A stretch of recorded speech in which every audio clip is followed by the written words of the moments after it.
Good morning, sir. So we'll be starting. Huh? So I'll be starting with the next quiz. So here, today last day we have just got a definition of rational number and irrational number, etc. Today we'll be getting the representation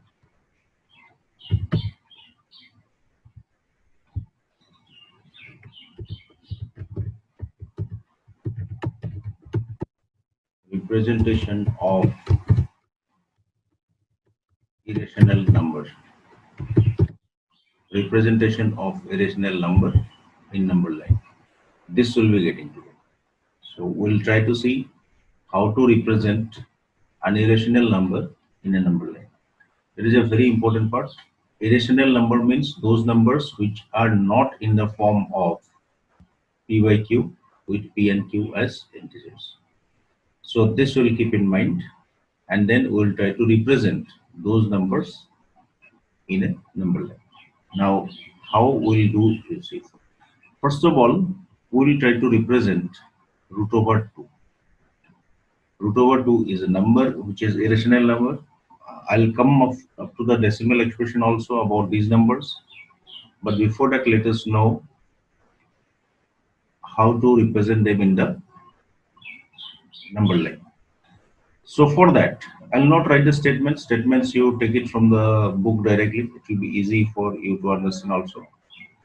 You draw the number line first. You have to draw the number line. And then you fix the 0 here, origin, right? And this will go indefinitely to the left side and the right side. This is a number line. Now, after doing this, you divide these lines, this line in the unit divisions. Unit divisions. I have drawn the divisions little smaller. After that, what you will do next step is that if you are going to represent a root over 2, then at 1, this point, you have to draw a perpendicular of unit length. Unit length means this length, like this. You have to draw a perpendicular. So I'm going to draw the perpendicular here at the point 1. And the length of the perpendicular should be how much it should be of unit length. Unit length means the length of this perpendicular and this must be same. This must be same. So this is what we have to do. So now after doing this, and now just try to see why we are doing, right? How we'll manipulate this? It will be just coming now only. So we have drawn this, and then you join origin to this point. Now what will happen exactly after joining this? Let us just try to observe this. Let me give the name of this point, say as A. This as A. Now I'm doing some rough work here. If this is of length 1 unit, if this is of length 1 unit, then apply Pythagoras theorem. What will happen? This square plus this square will be equal to OA square. So Pythagoras theorem tells you what? Square of the hypotenuse is always equal to sum of the squares of the remaining sides. So what we will get is 1 square plus 1 square will be equal to OA square. So this geometrically gives us OA square is equal to 2. So what will be OA equals root over 2. That means this OA, this length is, this particular length is of measurement root 2. Of measurement root 2. That is a very important point which we have noticed. Now what you will do, you see, I'll give you time to write, right? So you first see this. You fix this as a point. compass you take and make the opening this much, and fix the needle, tap the needle of the compass here and point of the pencil here. That means make the opening of the compass of length this much OA. Then fixing the needle at O, you draw an arc through the point 2. So once you draw the arc, then this arc is going to intersect. This arc is going to intersect the number line at this point. This point you name as P, right? This point you name as P. So this point obviously will be having a distance of √2 unit from the origin. Why? Because you are drawing an arc of radius √2. So this is the point which represents √2 in the number line. Clearly, P represents √2 in the number line. Please write it, and when you finish it, raise the hand.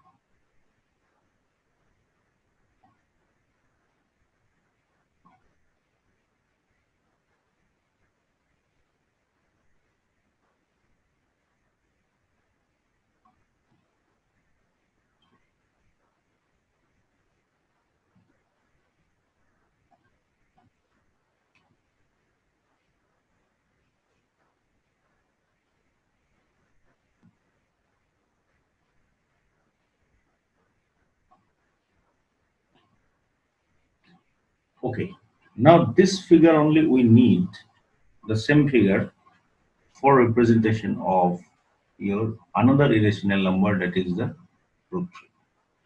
In fact, we can go on representing all these numbers in the same figure. How? Just you see. I'll give you 2-3 glimpses, then you will be able to understand this. Now, once we finish the representation of √2 at this point here, you draw a perpendicular of unit length. Unit length means length should be of 1 unit, like this. Right?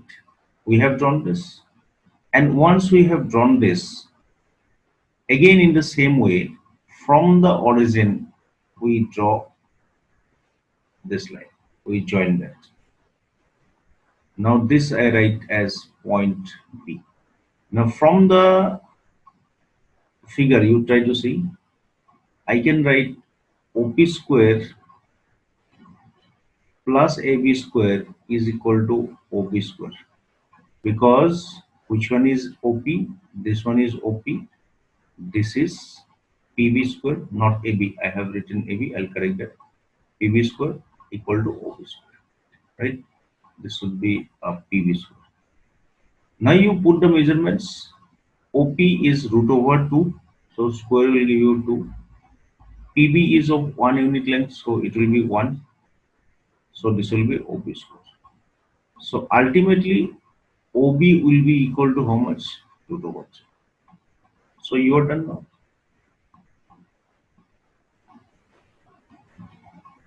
You are done now.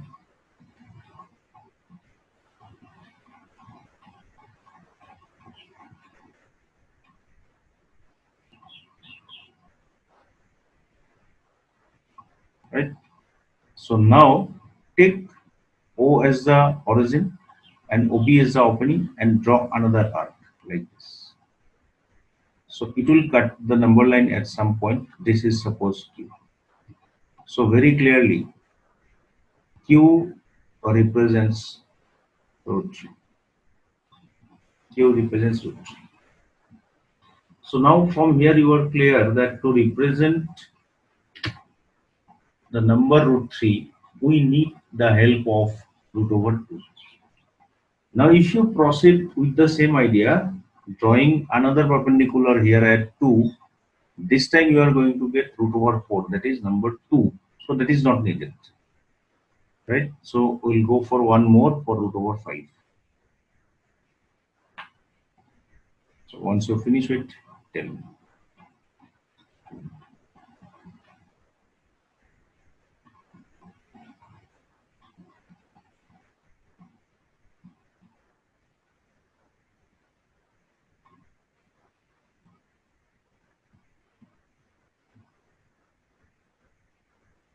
Okay. So root over 5 will do in the other place because root over 5 can be done without the help of these lines what we already draw, right? So for that, you draw a line here, you draw a line here. Like the earlier case, you mark the origin and then you mark. I'm just this time drawing 2 points which are needed. I need only 0 and 2. This should be at unit length from the origin respectively. This gap should be 1 unit. Now, to represent root over 5, we draw a perpendicular at 2 which is of unit length, 1 unit length. Unit length means what? Length is 1 unit. That means this length is equal to this length. This length is equal to this length. And once you do this, next you draw what? You join the origin to this point so that you could complete a right triangle. Now this is a right triangle. We have follow the same process. You can give the name as A.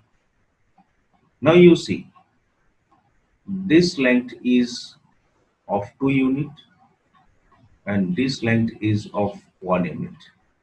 Now let us apply Pythagoras theorem. What will happen? 2 square plus 1 square will be equal to OA square.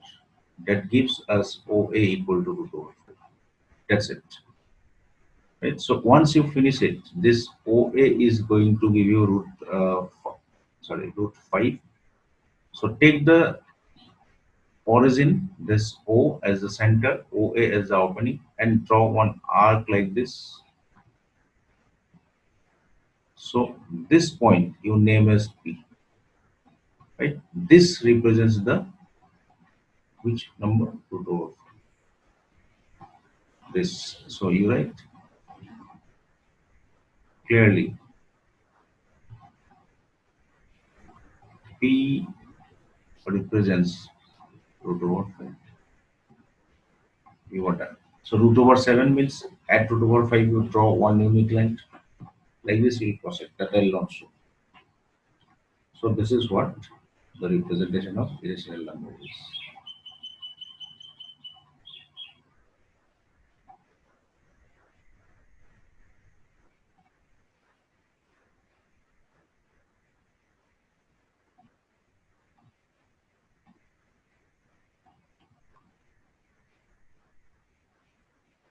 Okay. So next you see, there may be a tricky question which you did not get in the book, which is not represented or which is not given. Say, suppose the question is represent minus root over 5 in number line. Right? Represent minus root over 5 in the number line. Suppose this is the question. So how will you have to proceed? No problem, no issue. If you draw this arc in the positive side, the whole thing you do in the negative side, then you'll be getting the number in the left side. That's all. So there's no problem if somebody asks you about representation of negative numbers also. So this is all about your representation of irrational numbers. Now I'll be coming for its decimal expression, which is very, very important. Now let us see decimal expression of real number. Very, very important. So this is a very important point I'm going to discuss.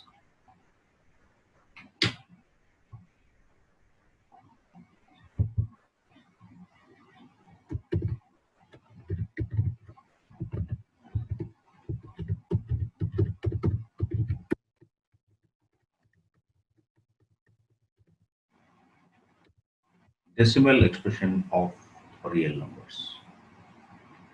Right. So first we'll be talking about the decimal expression of rational number. Rational and irrational both together makes it real number. So this is about the rational number. So already we have come to know that rational number will be of the form p by q, where pq are integers, pq are integers, and integer q is not equal to 0. This is what we already obtained. There is no doubt about this part. So now, suppose one example we take 10 by 3. This is a rational number. And then I ask you, express in the decimal expression. So we'll be getting this as 3.33 like this. It is a never ending, right? Suppose I ask you to do division the same number by 4. So you'll be getting this as 2.25. It is ending, etc. I have taken only two questions. Now, what is the difference between both the decimal expression? You see, in this number there is a repetition of the digit. So when repetition is there, we write this as 3 bar. This 3 is repeated. But here it is not repeated. It is finished. So there is no question of writing any bar like this. So the first kind of numbers what we got is called recurring decimal. This is recurring decimal expression, and this is not recurring, this is terminating. Terminating means it is finishing. Terminating.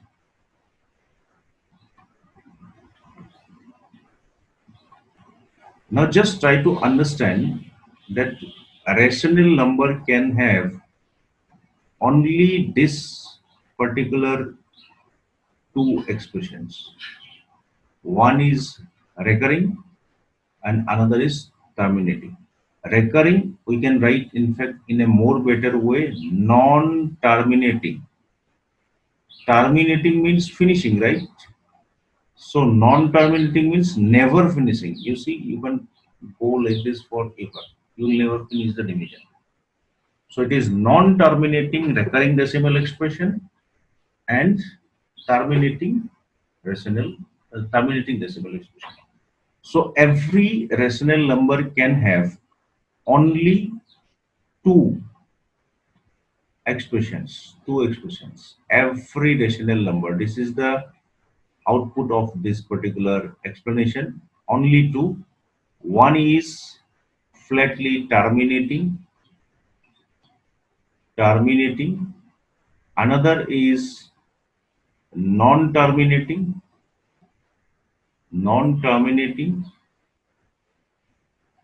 but repeating. You can write recurring also, right? These are the two only possibilities when you expand a rational number in decimal, right? So now there's a big question that what kind of numbers will have terminating decimal expansion and what kind of numbers has non-terminating and recurring decimal expansion out of these rational numbers. So that I'm going to now explain you. So please, very careful. You note it down so far, whatever I have written.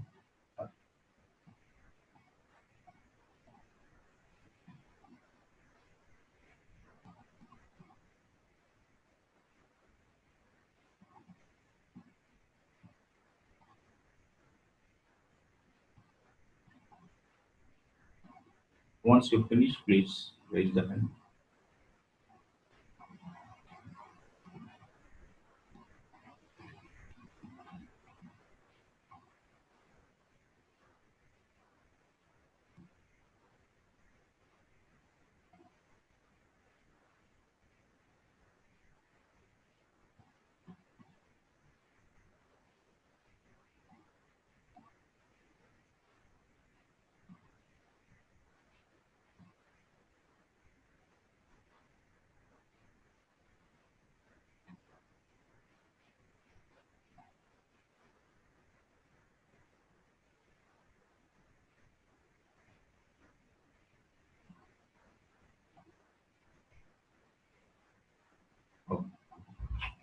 So now we'll be going for the criteria. Criteria means looking what we can say without division also, that this will be having recurring, this will be having non-recurring decimal expansion. So these things you can remember. For P by Q, I will not write in a very good statement because it is not needed now. Suppose this is in the standard form, already in the standard form. The number is already in the standard form. Last day in the last class we discussed what is the standard form. Now this Q, if you factorize it, factorize prime factorization, and you find only two factors here, only two factors. I'll give you example also. 2 and 5 or any one, either 2 or 5 or any one, then this will be terminating. This will be terminating.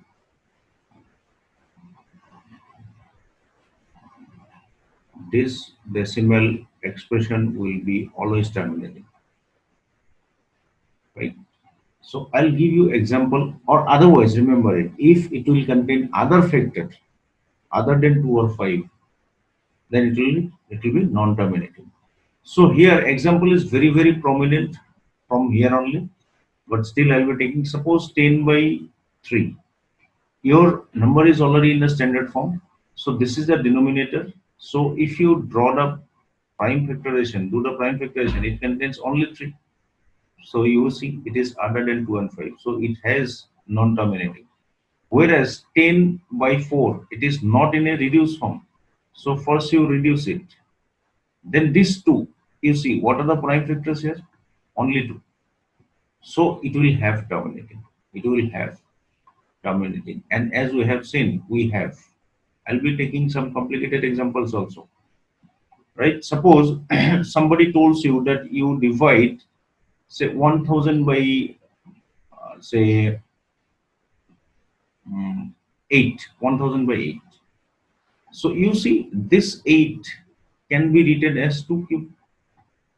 So prime factor is only 2. So it is coming in this category. So without division also, right at this moment you can say that it will have terminated. Whereas if I write 1000 divided by, say, 63, will it have terminating decimal expansion? Right? How will you do? You factorize this 63, you factorize. First I'll divide it by 3, so it will be 21, then I'll again divide by 3, it will be 7. Now look at this and try to identify, is it containing only 2 or 5 as factors? No, it has all the prime factors other than 2 and 5. So easily you can say that it will be belonging to the non-terminating but recurring category of irrational numbers, that is real numbers. Right? So these two are different decimal expansion for rational numbers. Please, when you finish, you tell me.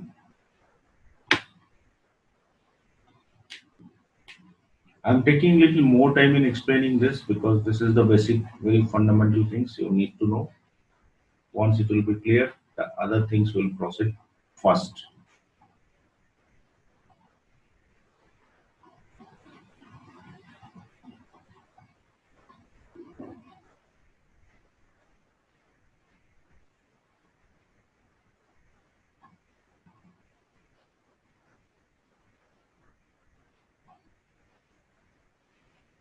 Okay, so I'll go to the next board now for the second part, that is the representation of irrational number in decimal. Second one is irrational number. Irrational number. Right? For irrational number, when you represent the decimal expansion, it has got only one, that is non-terminating. Non-terminating. Non-terminating means it will be never ending, and non-repeating, non-repeating, it will never be repeating also. So any such explanation, any such expression of decimal will be called an irrational number. Like suppose tomorrow you write 1.731493 without giving any pattern of repetition. There is no glimpses that numbers will be repeated in a particular pattern, right? Say one, I'll break this. So this is very clearly seen that this does not have any kind of pattern of repetition of a group of digits, right? You can say that sir 7 is repeating, here also 7 comes, 1 is repeating, 1 is also come, okay fine, that repetition is okay. But a group, right, or a particular digits digit is or are not repeating, right? If it is the case, then this will belong to the category of irrational numbers, right? They will belong to the category of irrational numbers. So for a moment, I can just refer to another part. Suppose that I write it like this. You see, this is also indefinite, but here this group, it is represented. It is repeated. It is repeated. Am I clear to you? This has been repeated. So this will not belong to the category of irrational number. It will belong to the category of rational number with non-terminating but repeating. So what is the identification of irrational number? So somewhere if you find any decimal representation where a repetition is not there and it goes indefinitely, if it terminates, that is always a rational number. But if it doesn't terminate and repetition is also not there, then that number is always irrational number. So that is the indication, right? So be very clear about this. We'll take some questions, but before that, again, I'll tell you something like this.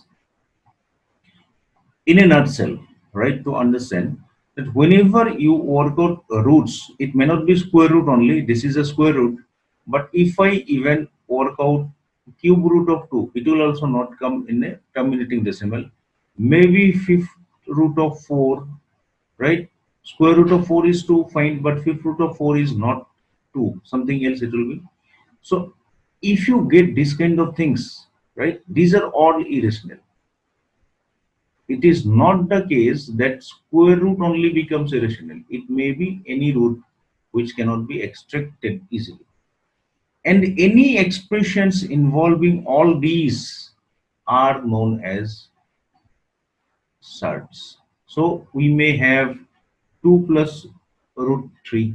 This is also a surd, right? Maybe 2 into root 3. Maybe 4 times cube root of 7, right? Maybe 4 minus fifth root of 10, etc. These are all surds.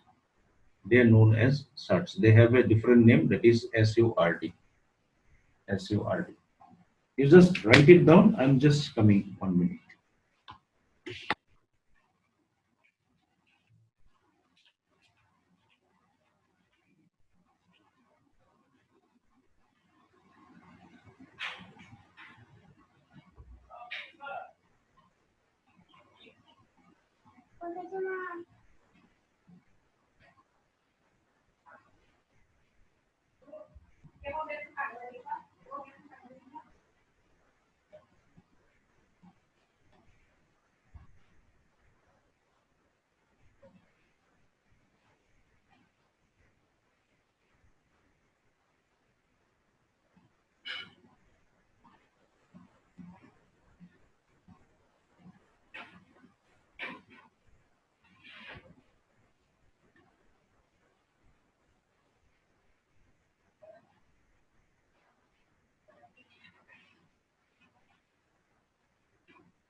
Have you finished writing? I just went out for 1 minute. Okay, so now these are the cases. Now we'll be knowing about the rationalization just after a few minutes. First, let us try to take some questions of rational numbers, right? So I can write it like this: express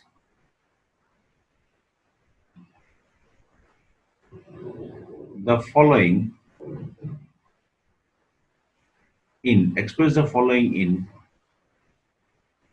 P by Q form, right? You have to express the following numbers in the form of P by Q. So suppose the number given to you is 35.41 and there's a bar at the top. What does that bar mean to you?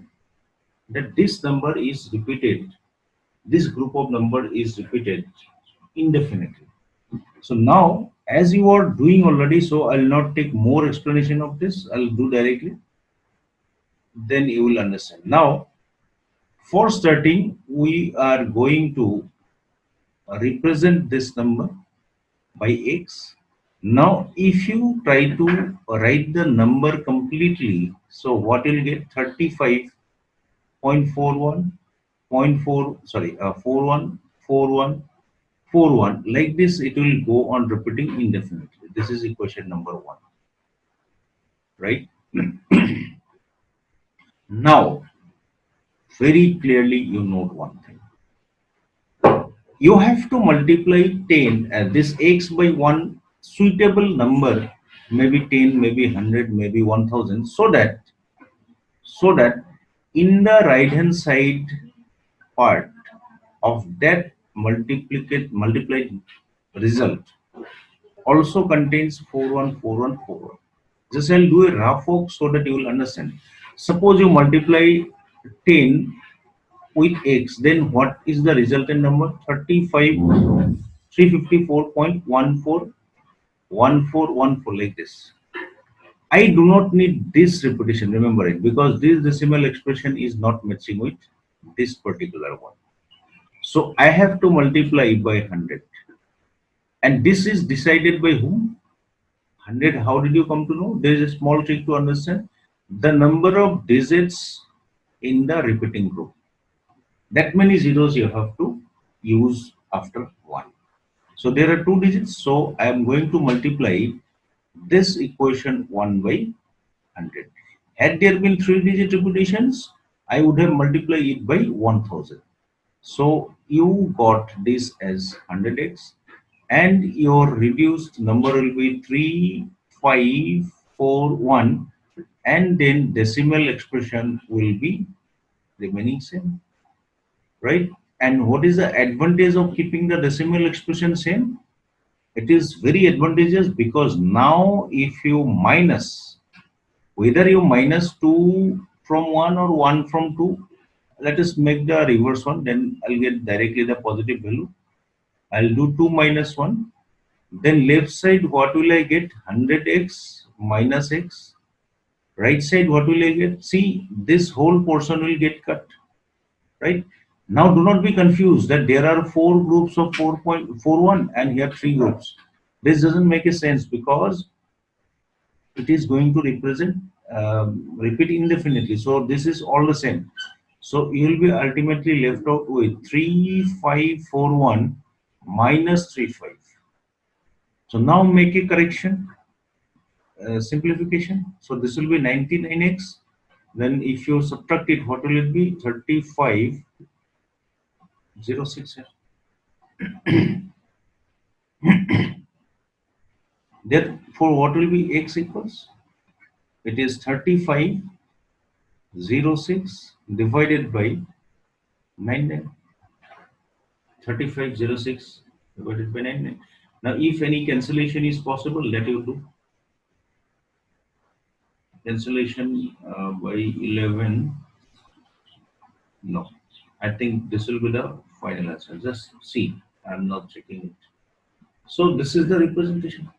We have represented x in the decimal expansion. We'll be taking one more problem so that you will understand this. Once you finish, please let me know.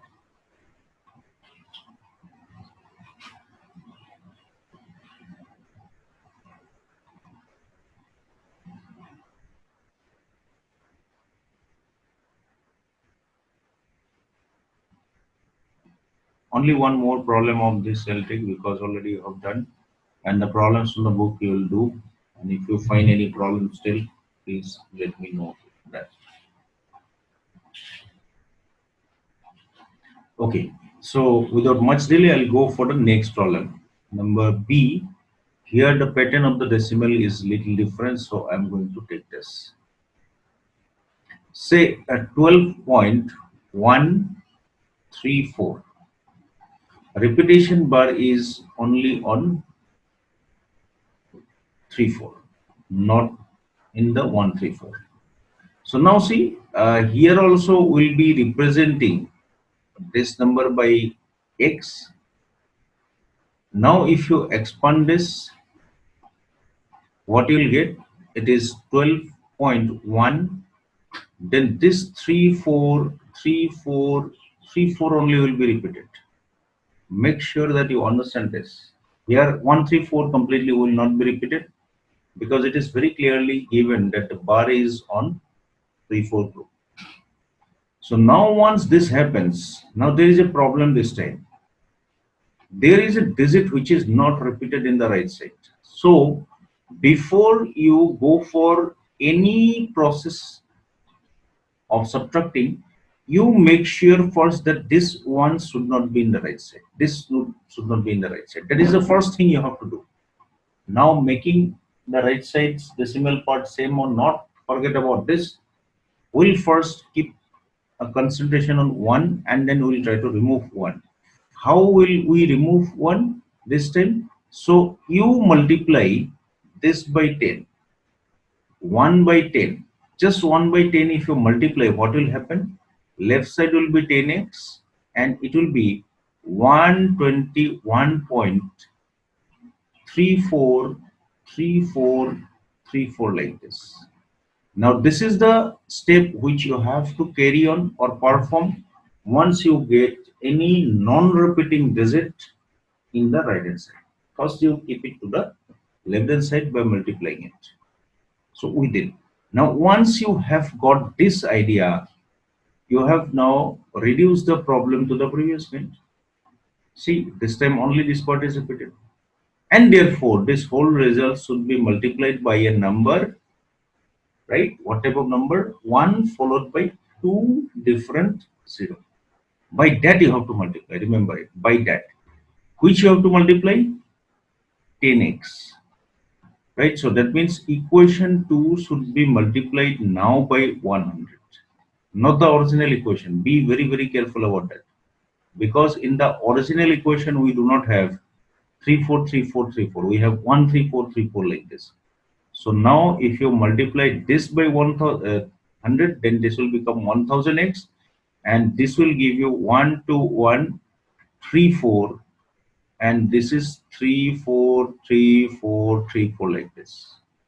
And now very clearly you see you are at a comfortable position.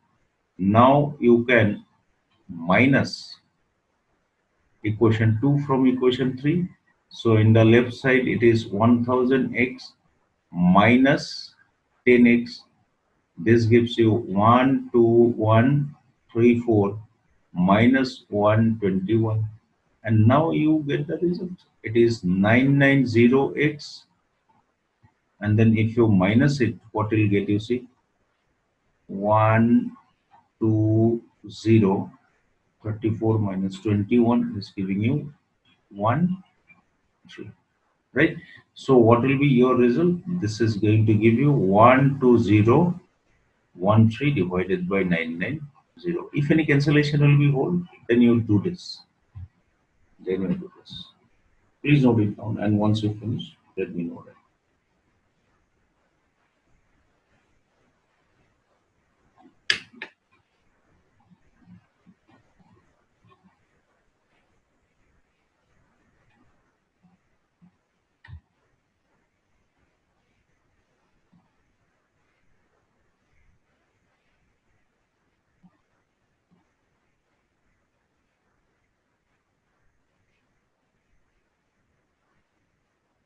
Okay, so I'll go for now a quick shortcut for explaining these decimal expressions into fractions in a very short way, right?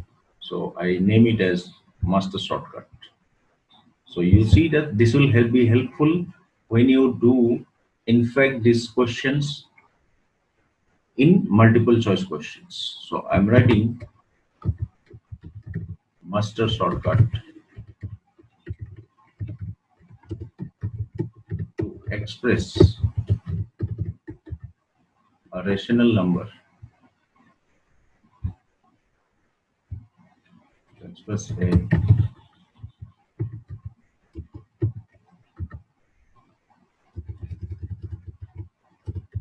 decimal expression in P by Q form. Now remember, this is applicable only for the rational number. So be very clear about this. So we have a shortcut. I am calling it as a master shortcut. So let us try to see what does that mean. So be ready for get the explanation.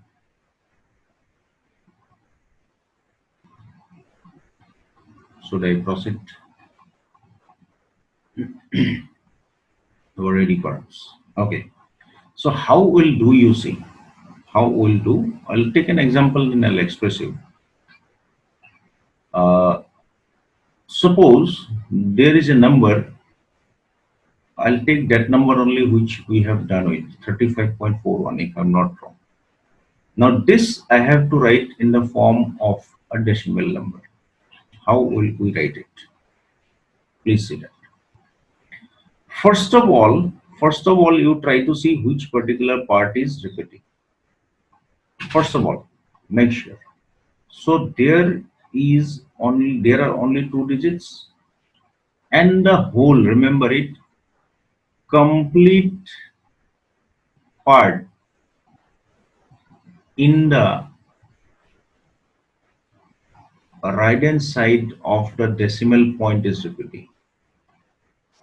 So in that case, what you'll write, you write that many nines, right, as the number of repeating digits. So in the group, how many digits are repeating? Two digits. So you have to write 29 like this. That means 99 will come below. This is the first thing of the shortcut, right? Secondly, only three steps are there that you have to remember. Secondly, write this number.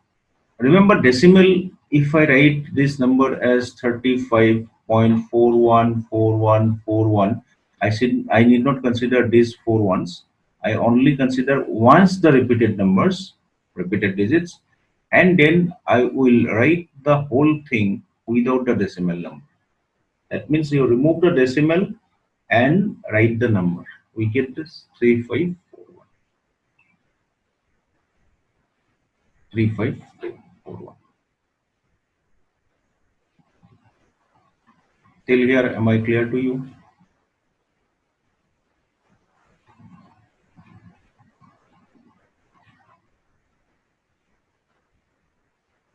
Okay.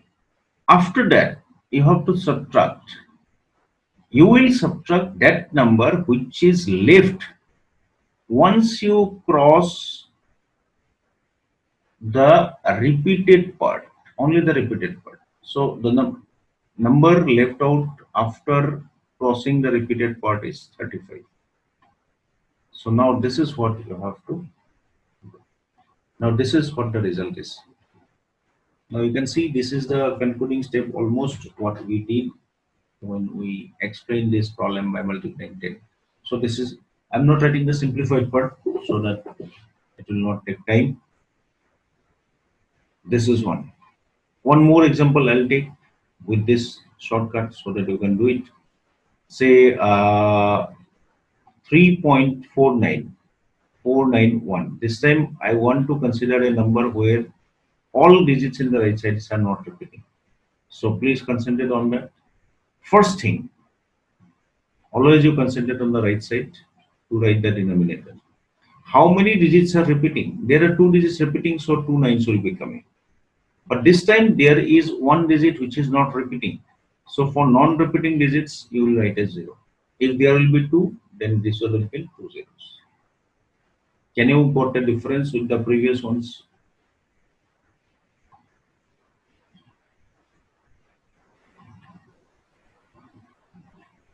Or you have anything to ask? If you have, you can ask, no problem.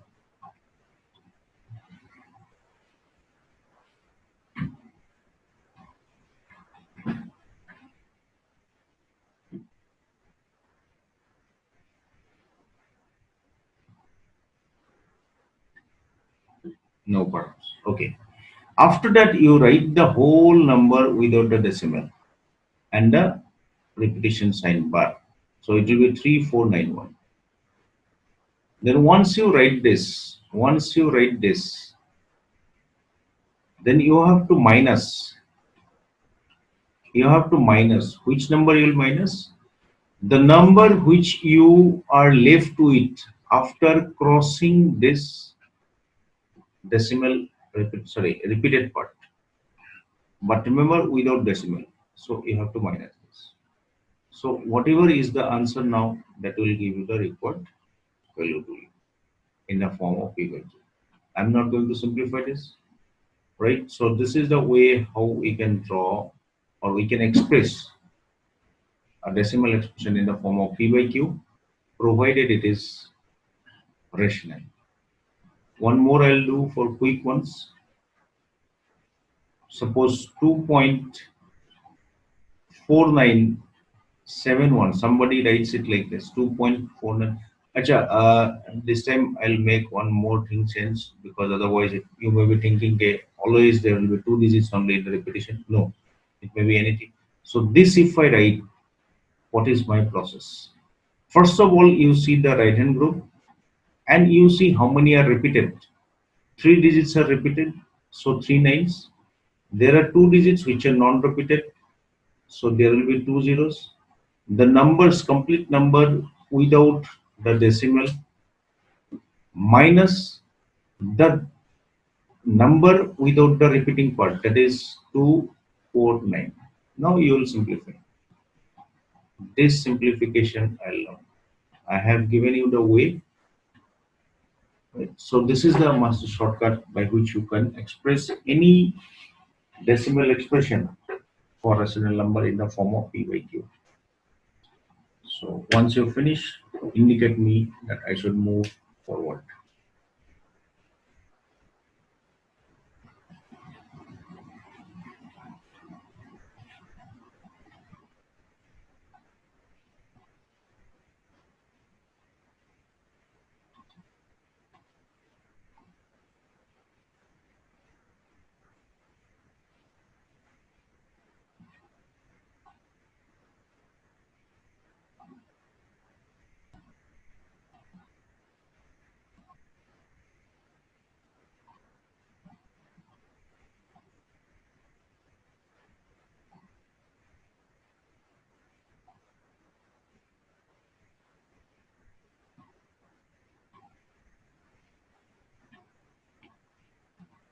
Okay. One more thing, please tell me, am I moving faster? You are able to follow?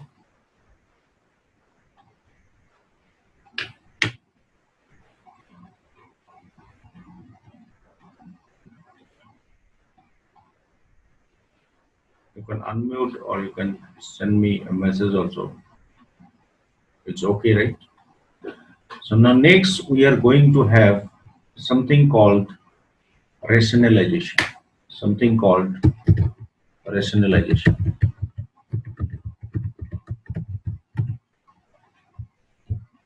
Something called rationalization. Now, when the word rationalization comes, obviously it will come for irrational quantities. That is a very common concept. Obviously, you will not have rationalization for rational numbers because it is already rational. So rationalization means to, right, to convert into a rational number. Rational number. whom you will convert? Obviously an irrational number. So to process to convert an irrational number into a rational number by some multiplication is called a rationalization, right? And we need this when we do the simplifications. So how we'll go for rationalization process? You see, there is no very hard and fast rule for it, but there is a small trick that I'm going to explain. If your irrational number is of the form a root over b, like a plus root over b, then you should multiply this by a minus root over b. That means just change the symbol in front of the root over sign. Then if you multiply these two, what happens you see? That is a powerful utilization we do. If I multiply, I can see a formula a plus b into a minus b, which gives me a square minus b square. And square of the root will give you what? It is b. Now see, this trick of rationalization be helped in case of square root only. For cube root, we may have to go for other options, right? So be very careful. We'll be of course getting the rationalization of square roots only in class 9. Now supposing that you get a number of the form root over a plus root over b, in both the cases it is there. So this time you change any one of the sign, either sign before a or sign before b. So this time also if you multiply this, what will happen? Yes, that gives you this time root over a square means a minus b. So this is a rational number. Earlier it was a rational number. So when we do such multiplication, right, by multiplying a number in order to get the rationalized form, then this process is called rationalization. And in both of the cases above, if I multiply this number with this, then it is called the rationalizing factor. Rationalizing factor. Right. So this is the rationalizing factor for this. Right. But one more thing you try to see, if any number, irrational number is of this form, or a star is in this form, then other number that is a rationalizing factor is obtained just by changing this plus to this. This is called the conjugate. Right? Not for all number it is said to be conjugate. Remember, for this kind of numbers, we say that this is the conjugate. Similarly, a plus root over b will be conjugate of a minus root b. So for this kind of numbers, for rationalization, you have to simply multiply by conjugate of the given numbers. And where it will be used, I'll be taking some problems today. Then with this, I'll finish with the irrational parts. Then next day, I'll do some problems and then exponential part. I'll try to finish next day the whole chapter. So today, I'll take again 2-3 problems just to demonstrate. So once you finish, please let me know. Okay. So now we'll go for questions. Right. So I'll write the question as, I think this will be question number 2. Simplify. I'll write this as simplify. So now we'll be simplifying. For simplification, suppose somebody gives you that this is 2 minus root 3 plus 1 by 3 root 3 minus root 4. No, sorry. Root 4 minus root 4, root 5 minus root 4, or 2 you can write. Instead of writing root 4, you can write 2 also. So now if this is the case, first of all, what we need to do before simplification, it is the first demand that we have to do the rationalization. For rationalization, in the numerator and denominator, we multiply by the number which will make the denominator and the denominator a rational number. So what I should multiply with 2 minus root? It should be 2 plus root 3. So here what I should multiply? Root over 5 minus 2 L, right? This will be multiplied by what? Root over 5 plus 2. The same quantity you have to write in the numerator as well, because this you already know. Now what we'll get? You'll be getting this as 4 minus 3. Then this will be root over 5 plus 2. It will be 5 minus 4. So denominator both becomes 1. So you are left out with 2 plus root over 3 plus root over 5 plus 2. So overall your result is 4 plus root over 3 plus root over. So this is the answer. Now here I have to say something called like surds. See, root over 3 and root over 5 cannot be added because root over 5 and root over 3 are totally of different nature. But whatever numbers can be added, if tomorrow you can get a number like 2 root 3 and somewhere it is 5 root 3, you can add them because these are like surds. Why? These irrational parts are same. That you have to say, right? And for this, I am going to give you a very good trick to understand. Please try to listen because it's why many students face confusion, right? So what they write, so they write something rubbish, right? What they first they add this 2 and 5, then this becomes 7, and then they add root 3 plus root 3, then they get somebody gets 2 root 3, somebody multiply this, they will write it as 7, means hopeless height they do, right? Because of non-understanding. So just I'm trying to make you understand, when irrational quantities are visible, take them as something like an object, right? Then it will be easy for you to understand. So here you can see object means you just think anything it to be. Say pen, root 3 means pen.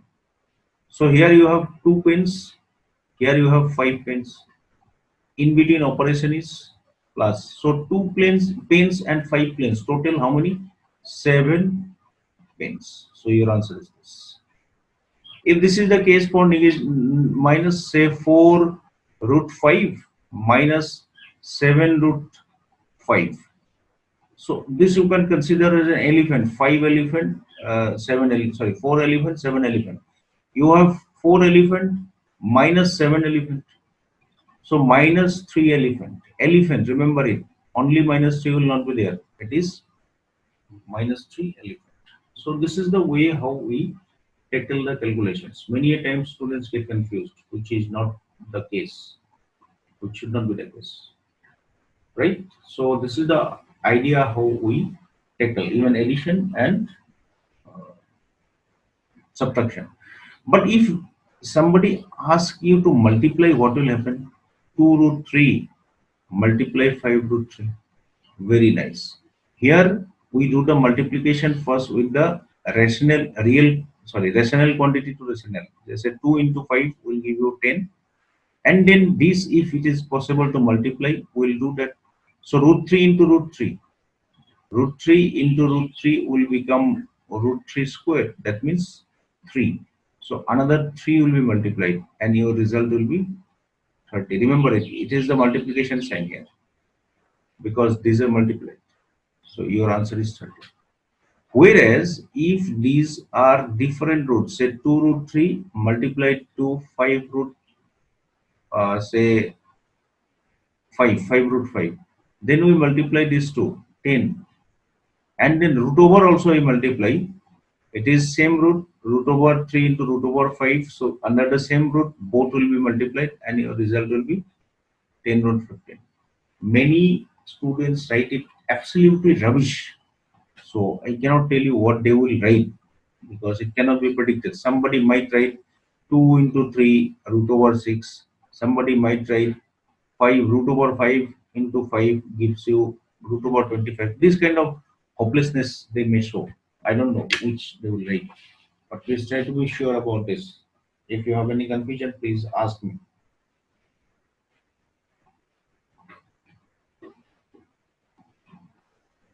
If you have any question, you can ask me. One more question I'll go for today. At that, I'll sign off.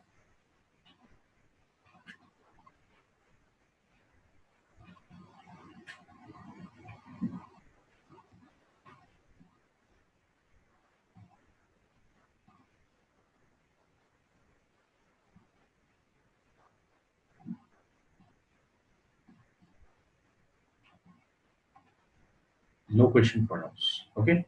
So, can I move on to the next board?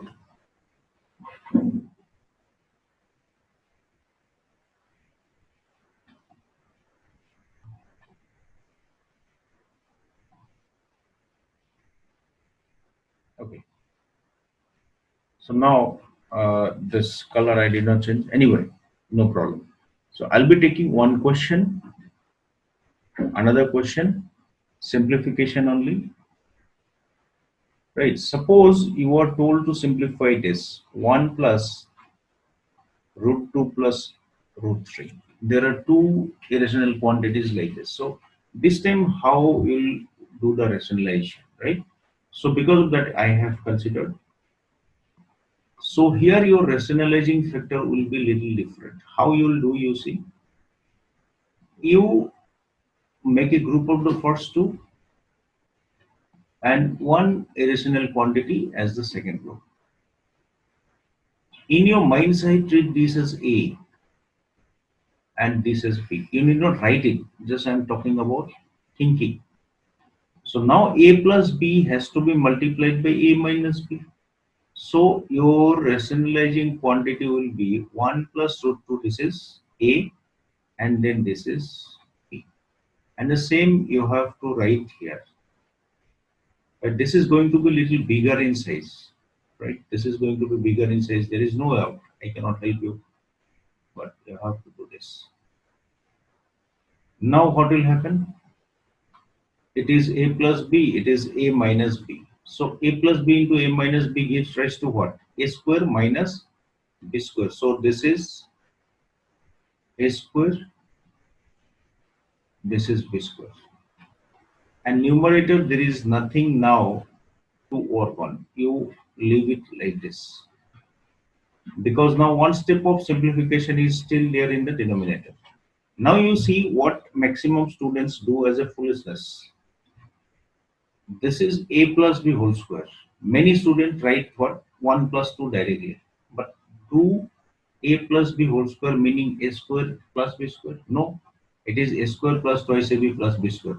So please expand it completely. Please expand it completely. So what we'll get here, it is 1 plus 2 root 2 and then root over 2 whole square.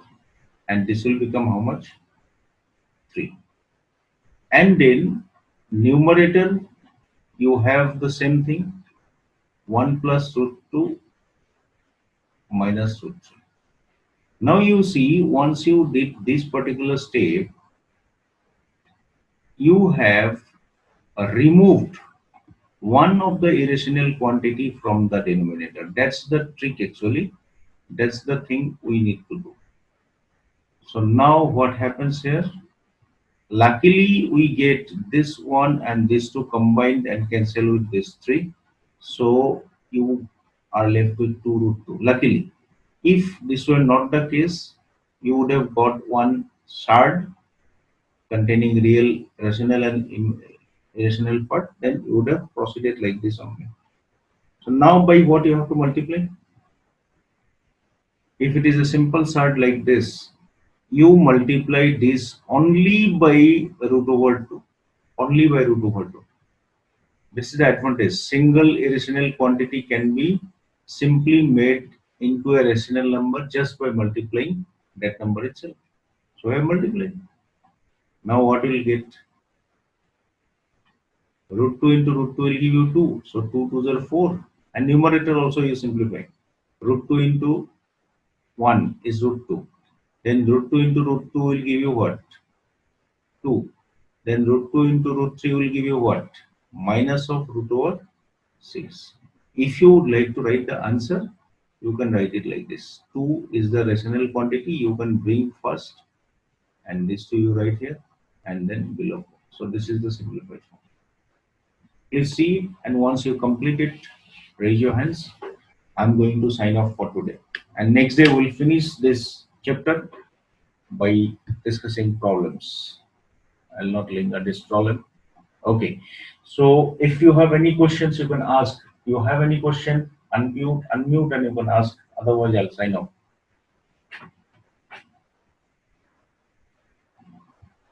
Pritika, if you have any question, you can ask me. So this part I have understood. Okay. So there is no problem to question. Okay. Then we'll So see you in. Yes. if I have problem, can I send you the questions in WhatsApp? Sure. No problem. No problem. Yes. Okay. Then see you on the next day. Okay, Bye. sir. Thank you, sir. Okay. Welcome.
Hello. Tika. Yes, sir. You can see the board. Yes, sir. Okay. Then without much delay, we'll start with. Okay. So first today we'll be discussing about laws of exponents and then problems related to exponents and irrational number. Actually, today I'll try to finish the chapter. If I'll not be able to finish today, then definitely one more period will take to finish this. It will be finished. Okay. So now let us just try to start with the problems related first laws of exponents. So already you got these laws in class 8, but even then once more we'll be discussing this. The laws are a into b whole to the power n is equal to a to the power n b to the power n is a natural number. Then a by b to the power n is equal to a to the power n b to the power n, where n is a natural number. Then we have a to the power m whole to the power n, a to the power mn are natural number. Yes, we can modify all these for other numbers as well, depending on the conditions, right? We can get rational number also, but presently I'm talking about the natural number. Then a to the power 0 is always equal to 1. This already we know, right? So basically, these are the rules of exponents which we'll be using, right? So we do not have any rule like this. Be very, very clear about that. We do not have any rule like this because many a times students commit a mistake. We do not have any rule like this. They are not equal. Neither if I write minus, then I'll be getting minus here. ऐसा कोई भी rule नहीं है. There is no such rule like this. Very, very important. You have to remember. Otherwise, what will happen? We will commit mistakes in simplifications. So with these particular rules, we can proceed. So first of all, I'll be taking some problem related to irrational number. That is the part what we did earlier related to rationalization and all. Then we'll take the problems related to your exponents. So if you have noted, I can proceed forward. Please indicate me by raising the hand as I told you earlier. Okay. So I'll be considering the questions. One question, question number one. It is simplify. We have to simplify this expression. 1 by 1 plus root 2 divided by, sorry, plus 1 by 2 plus root 3. Then this thing's root 3 plus root over 5. This is the expression which you have to simplify. You have to simplify. Fine. Now, for simplification process, what you have to do? You have to do the rationalization. Right? There are three fractions. You do the rationalization of individual fractions. So for rationalization, we do multiply this by what? Its conjugate. Conjugate means in the third we have to change the sign in front of the root over, right? Any one of the root over. So here it will be 2 minus root 2 minus root 3, and then this is root 2 plus root 3 multiplied by this. Similarly here what will be multiplied? Root 3 minus root over 5 divided by root 3 root over 5 and then root over this. Now just you can see a square minus b square can be applied here. So it will be 1 minus 2, and denominator it will be simply 1 minus root 3. Sorry, 1 minus root 2. Similarly here numerator is 2 minus root 3, denominator will be 2 minus 3. Here also numerator will be root 3 minus root 5 and denominator will be 3 minus 5. Then everywhere in the denominator you see, not everywhere, last one we do not have 1. Okay, first two denominators are minus 1. So in the same step, if I simplify, I'll be getting this as root 2 minus 1. I think you will understand it, because this, if I try to write it in an extensive way, I should get like this. Then this minus will make this changes here. Similarly, this is going to make it what?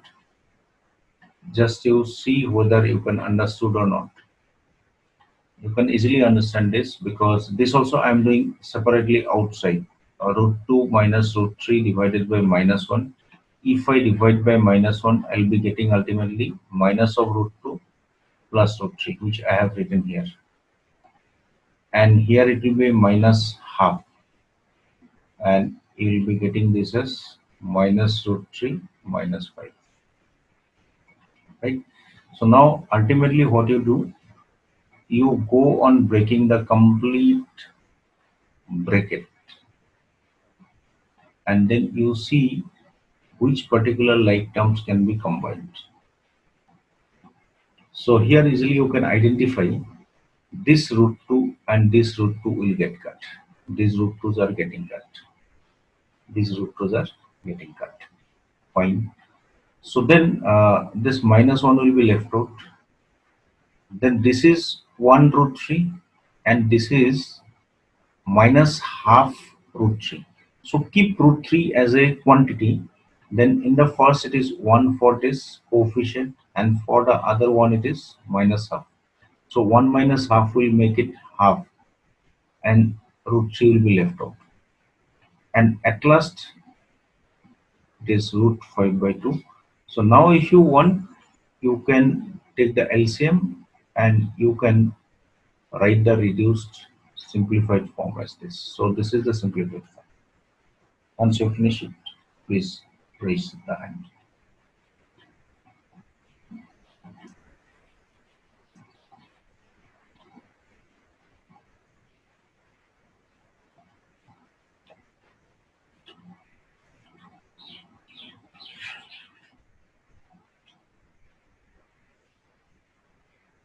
Okay, thank you.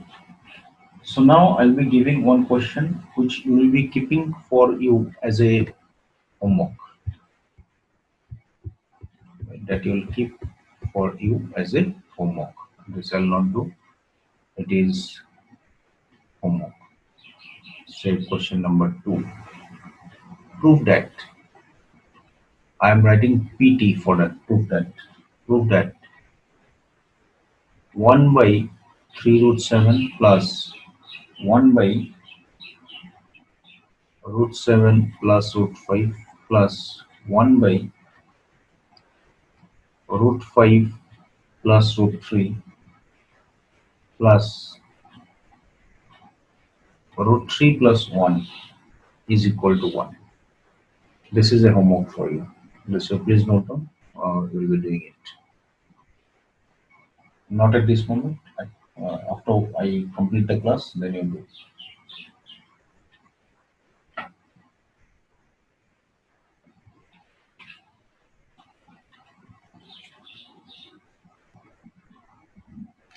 Then I'll be doing one more problem, which is very important.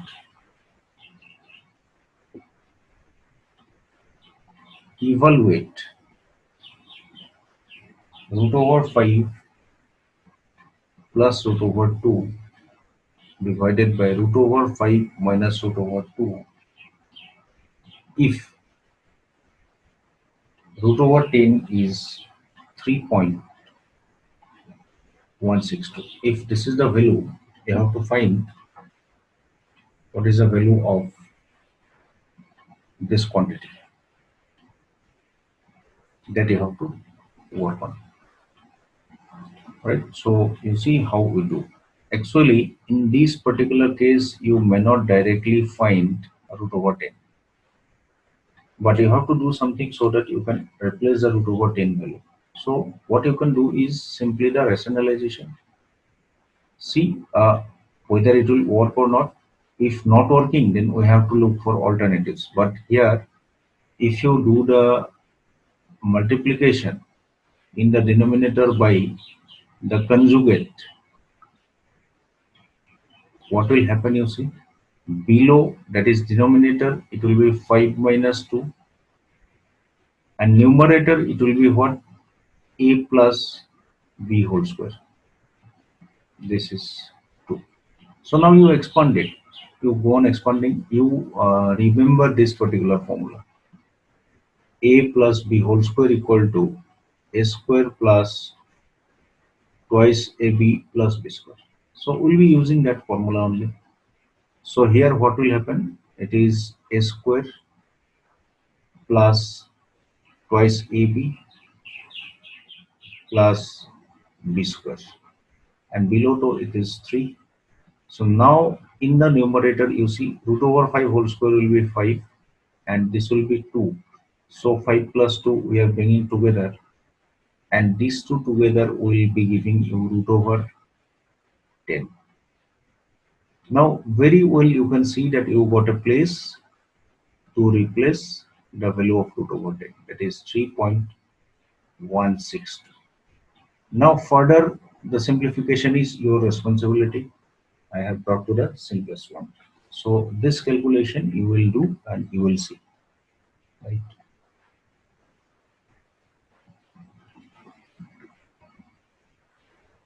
This calculation you will do and you will please check the result. Now one similar question I'll be doing again.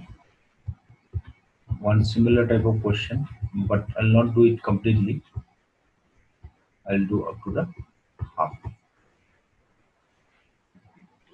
I forgot the question number, what it is. Anyway, forget about that. That question number you maintain a serial. I'm writing the question. If root over 2 equal to 1.414 and root over 3 equal to 1.73 to 1.732, find the value of,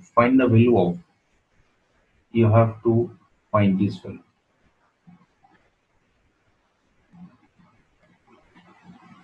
This plus 3 by 3 root 3 plus 2 root 2. This value you have to find. So please note down the question. I give you 2 minutes, 5 seconds time. Note down. Then I'll proceed for the solution.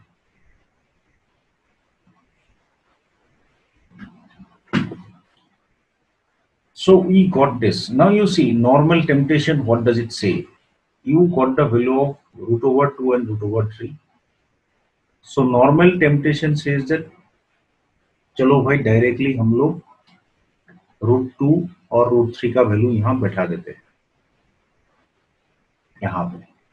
Then what will happen? You know, denominator will contain decimal and your division will be difficult. So you need not replace this value directly here. Instead, you go for the simplification. You can do individual rationalization, but I am not going to do individual rationalization because see, these denominators are such that they are conjugate of each other, right?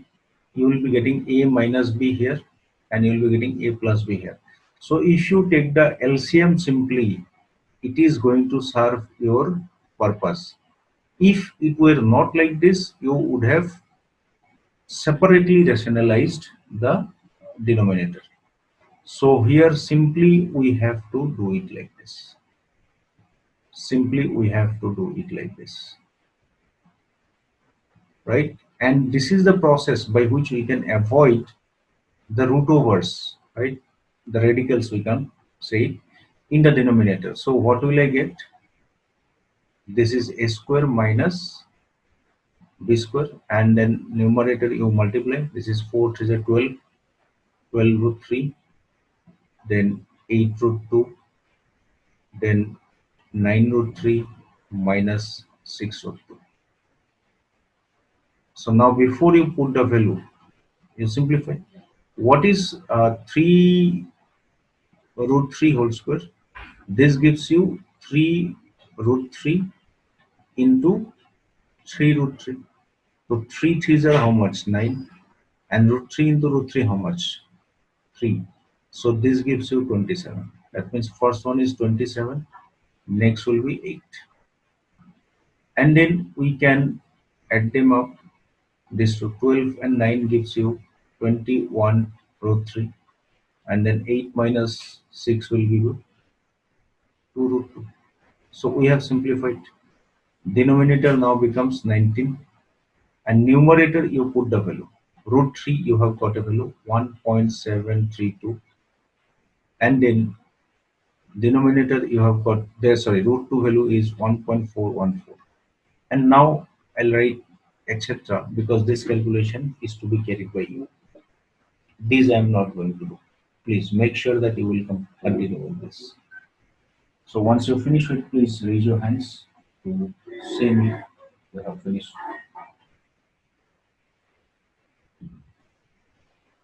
I'll do all important problems today. I'll try to finish the chapter today as far as possible. Okay, thank you so much. So I'll go to the next problem.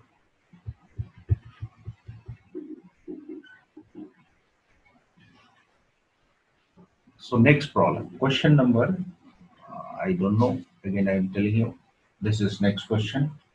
If we have a value x equal to 3 minus 2 root 2, y equal to 1 by 3 plus 2 root 2, then find the value of x plus y plus xy. X plus y plus xy. This value you have to find. This is the value you have to find. So now, how will we find it? See, you may be directly putting it. There is no problem. There is no problem at all. Directly only you have to put. But before that, we will try to see a similarity. Right? If I find x plus y and then xy separately, my calculation will be easier. So I am going to find this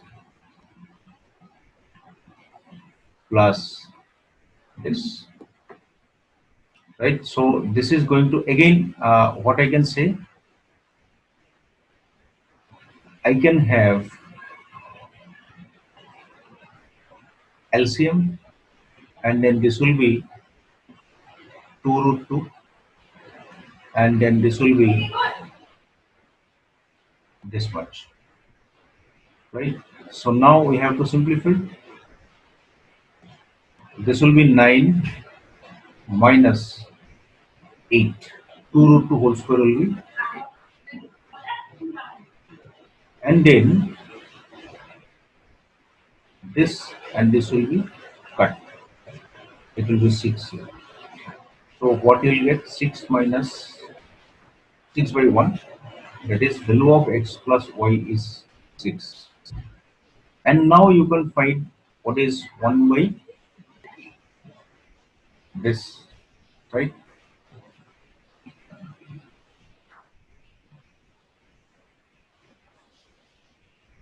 So this is not a problem now. This is very easy because if you multiply this, you'll be directly getting 9 minus 8 and 1 will be here because numerator into numerator, denominator into denominator means 1. So what will be the ultimate value of this? It will be, this is going to give you 6 and this part is 1. So your answer is 7. Why I split it out this like that? The reason is that normally when we put the value of xy here in this expression, we might be having a temptation of finding the LCM directly, which may be little longer. So I avoided that. But otherwise that is also correct. So once you finish it, please raise your hands, and if you have doubt, you can ask me the question.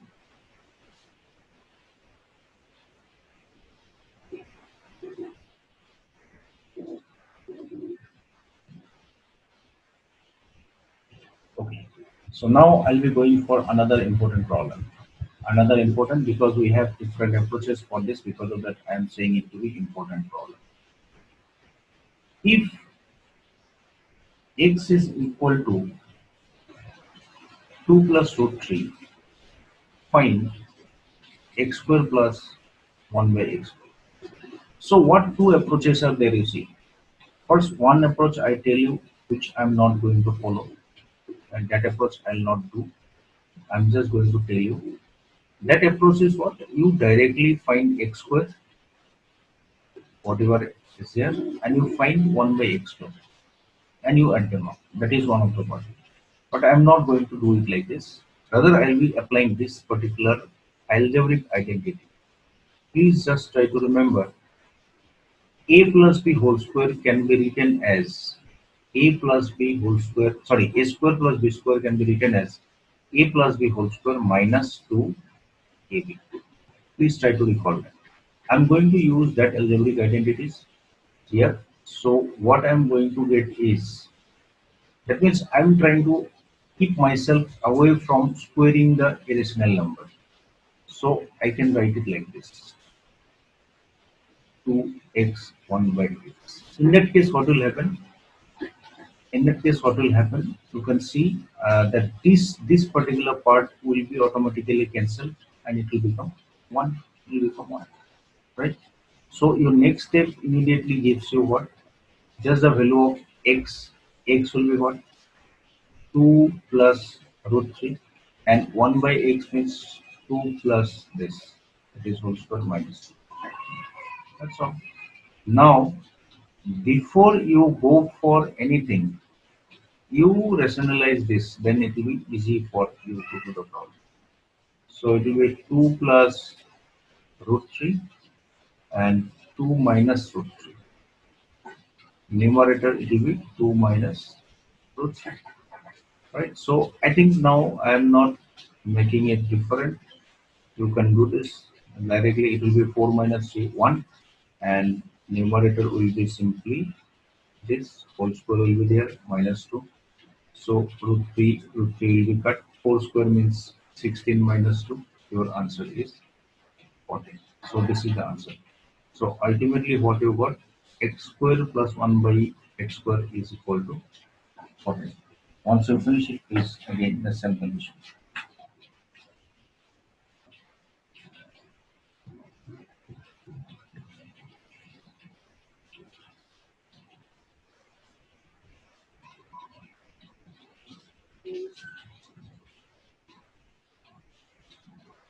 Okay.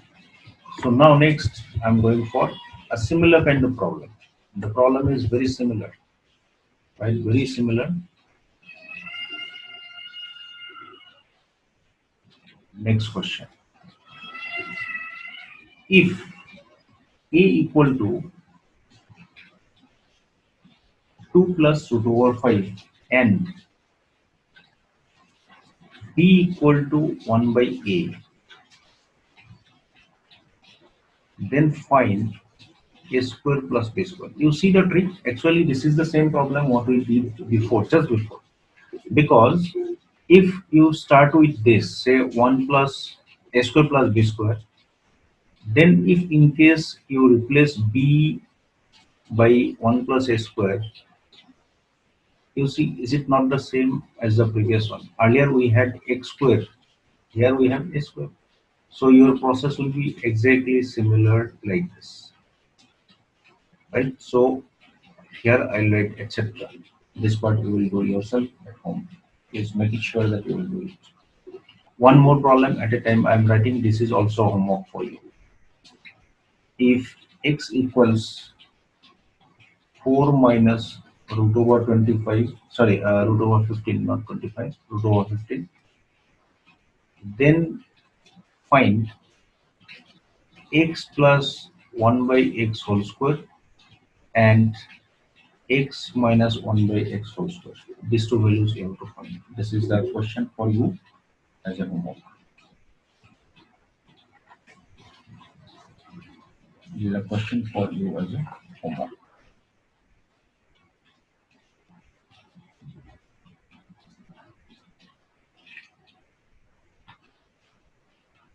Please see if you have anything to ask, any question to raise.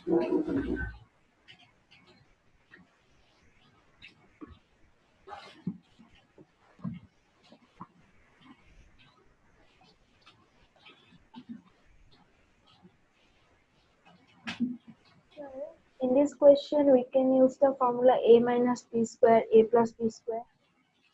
Which one? That question that you have given homework. This one. Yes, Ha sir. ha ha. No need to use that formula. It will be making your problem more difficult. Better you find first x plus 1 by x, that will be more easier, then you make a square. If you break this, it will be difficult, right? You Okay, do sir. this, then it will be more easier. Yes, sir. Okay. Thank you, sir. Yes, So I'll go to the next. yes, sir. Yes. So I'll be taking now some important problem of this rationalization again, which are very, very important. Very, very important.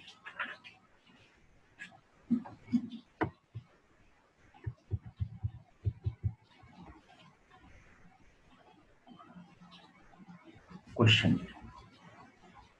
Find the values of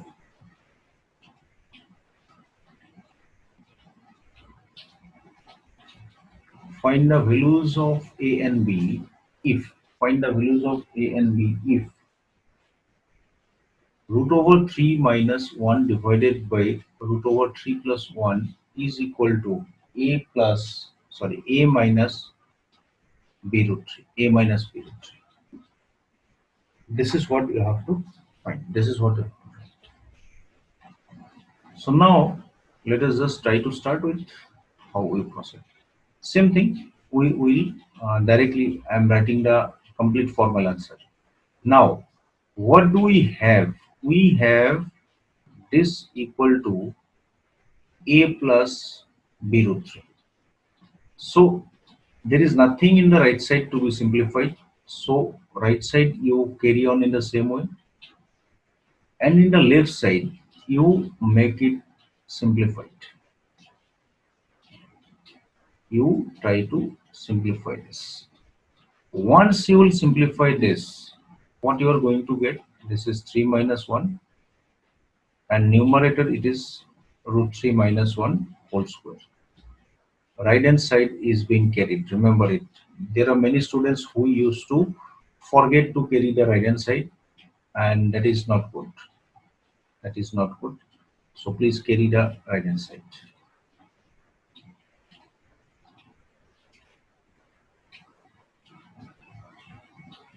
So now we'll be working on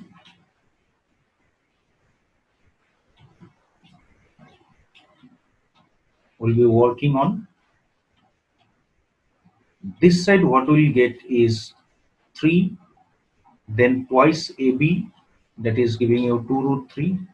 B square means 1, and below it is 2. Right hand side is A minus B root 3. Now this is 3 plus 1. 3 plus 1 is 4. Then 2 root 3 divided by 2. A minus B root 3. Then from the numerator I can take it 2 common. Then I'll be getting it like this. Then this 2 will be getting cut. You will be ultimately arrived at this. Now what you have to do is to compare. Now just you see, this 2 is the rational part, and here in the rational part it is A. So comparing, what we get, A equal to 2. Similarly, with root over 3, here the components in the left side is minus 1. With root over 3, the component here is minus B. So if you compare, minus B equal to minus 1, that is B equal to 1. Simply you write, and bracket, what will be the statements comparing the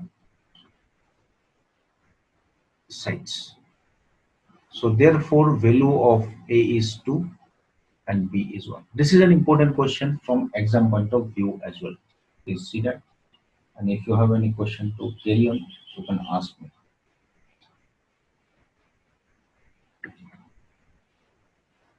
Otherwise you will raise the hand and I'll come to know that you have finished it.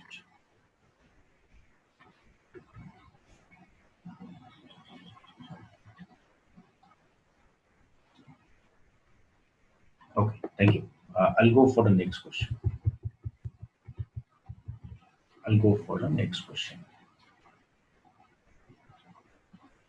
Next question is also similar.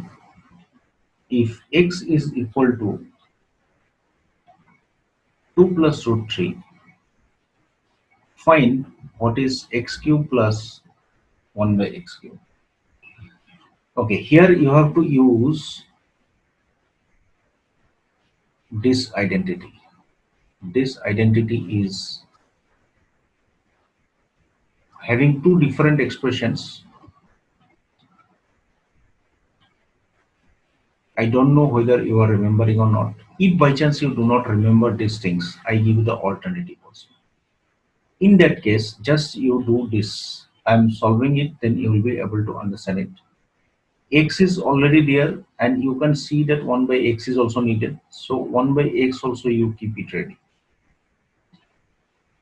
1 by x can be obtained now in the simplified form by the process of rationalization of denominator.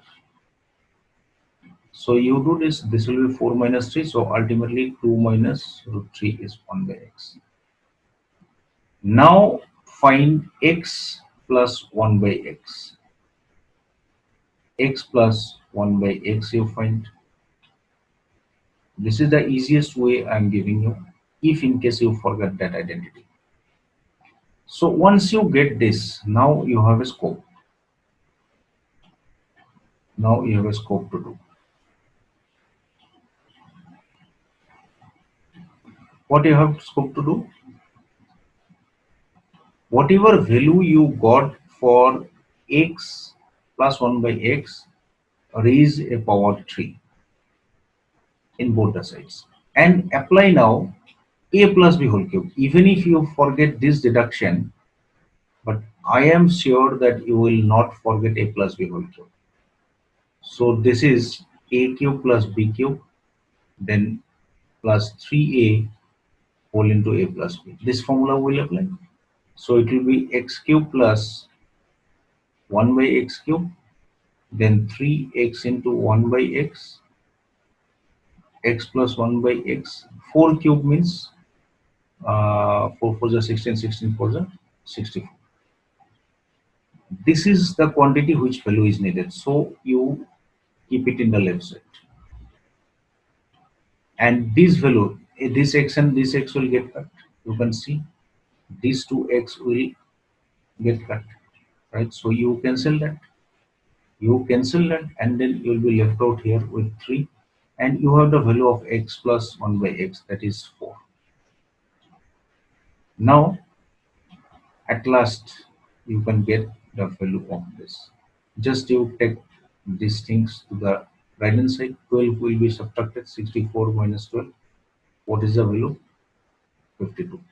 So your ultimate value of x cubed plus 1 by x cubed is 52. So that's what you have to do. Please see that. And again, if you have any question, same thing I'm asking, raise the hands.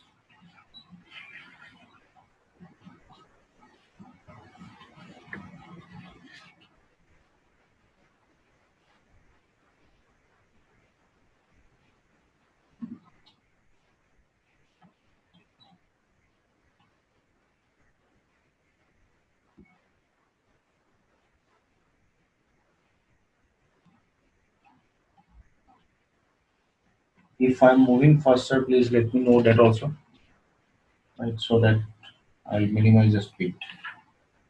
If you feel that I'm moving with higher speeds. Okay, so this type of problems are only there, and one more problem of this kind I'll do, and then I'll take some problem of the exponents. Right, this is the last problem of rational numbers. Here I'm going to take. If you find any difficulty in other problems, please let me know that, maybe through WhatsApp also. No problem. Find AB if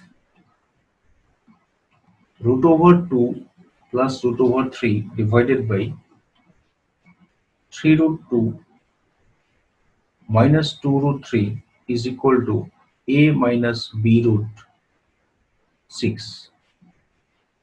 So if this happens, you have to find the value of a and b. Right, so we have to find this time the value of a and b. Idea is same. See, I do not want to write it separately. I want to continue from here only. A right hand side must not be touched. Left hand side, you try to rationalize the denominator, and already you have the idea what you must multiply to rationalize the denominator. So you multiply the requisite quantity in the numerator and denominator in order to rationalize the denominator, and go on simplifying this. This is root over 6, so 2 into 3 root 2. See, I'm doing this all very clearly. Root 2 into 3 root 2. So people multiply it in a different way, right? I did not understand. Some ajib ways are there. But try to always remember, when multiplication is to be done, this is a rational, it will not be multiplied. These are irrational, these two will be multiplied, and that will give rise to 2. So ultimately, whatever is the result, that again you multiply, if can be multiplied, right? So it will be 6 here. Similarly, root 2 should be multiplied with 2 root 3. Root 2 multiplied to 2 root 3. So 2 is rational, keep it like this. Root 2 and root 3, they are of same root, so they can be put inside the same root. That is 2 into 3 will give you 2 root 6. Have you understood this? If you understand, I can proceed. So please indicate you have understood or not, because there are doubts left out for students. So did you understand? Okay. So next, root 3 will be multiplied to 3 root 2, giving you 3 root 6. And at last one will be again 6. And denominator 2, it is 9 into 2, 18. And then 4 3 are 12. So denominator it is 6 now, numerator it is 12, and then 5 root 6, that is a minus this. Now there is no way out but to segregate this. This is 2, and then 5 by 6 root over 6 equal to a minus this. Please see this.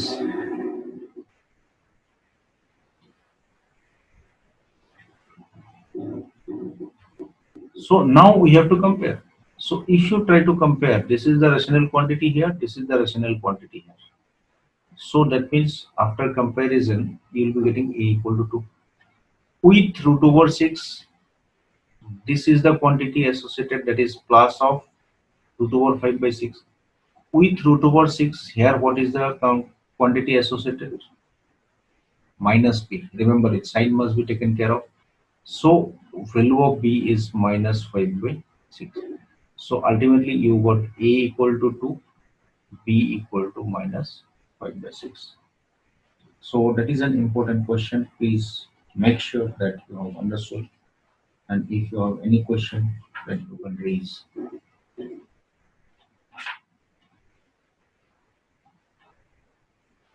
Any sort of questions, if you have, you can raise a question, no problem.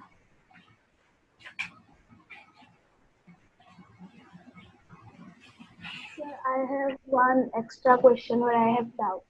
Yes.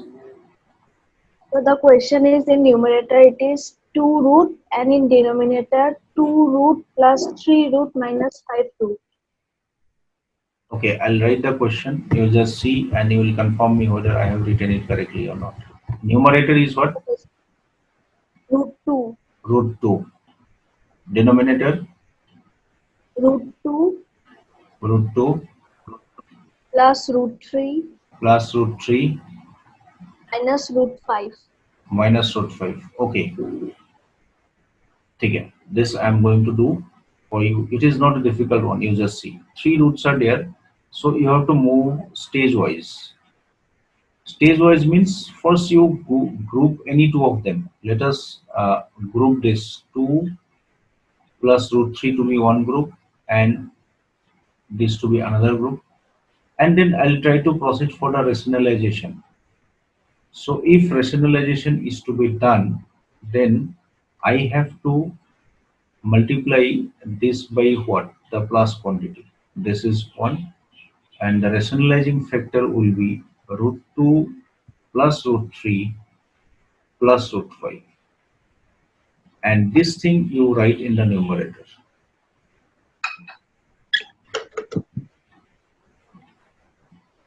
Right? So after that, this will be treated as A, this will be treated as B, this will be treated as A, this will be treated as B. So in that way, this A and this is B, sorry, this is A and this is B, this is B. So A minus B is here, A plus B is here. So I should get A square. A square matlab root 2 plus root 3 whole square minus B square means root over 5 whole square. And numerator you multiply.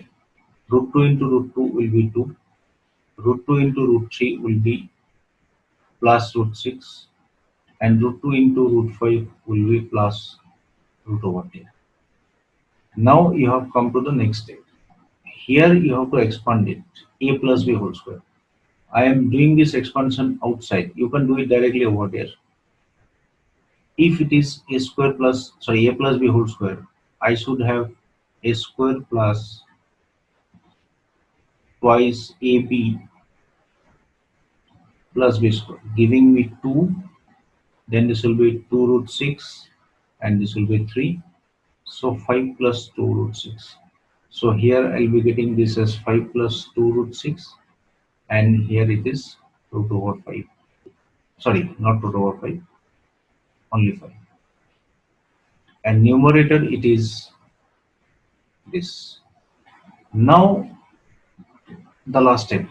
This is 5, this is minus 5, so they will get cut. you are left with 2 root 6. Here 2 plus root 6 plus 1. Now once you finish with this, it's a good thing that you are left only with one of the irrational quantity. To rationalize it, both numerator and denominator you multiply by root 6 and you get into the answer. Your answer will be very clear. It will be 12 and then this will be 2 root 6. Okay? This will be 2 root 6 and then root 6 into root 6 will give you 6 and the other one is 16. Right? So anyway, this you can again further simplify up to 1 or 2 steps. This is 2 root 6. This is 6. 14 can be written as, sorry, root over 60 can be written as 2 root 15. Because 60 means 15 fours are 60. So 4 root will be 2. So this way you can do. Please check it and let me know. Understood or not.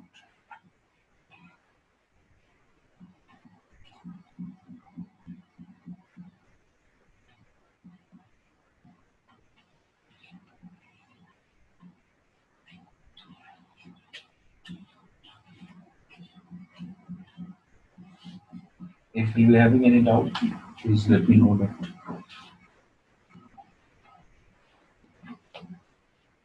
Okay. So I'll be going now to take some problems related to exponent and very few problems are there. Maximum problems already you have done in class 8 only, so I will not pick up those problems. Some problems which may be looking unique or different, I will be picking up those and I will be bending up today.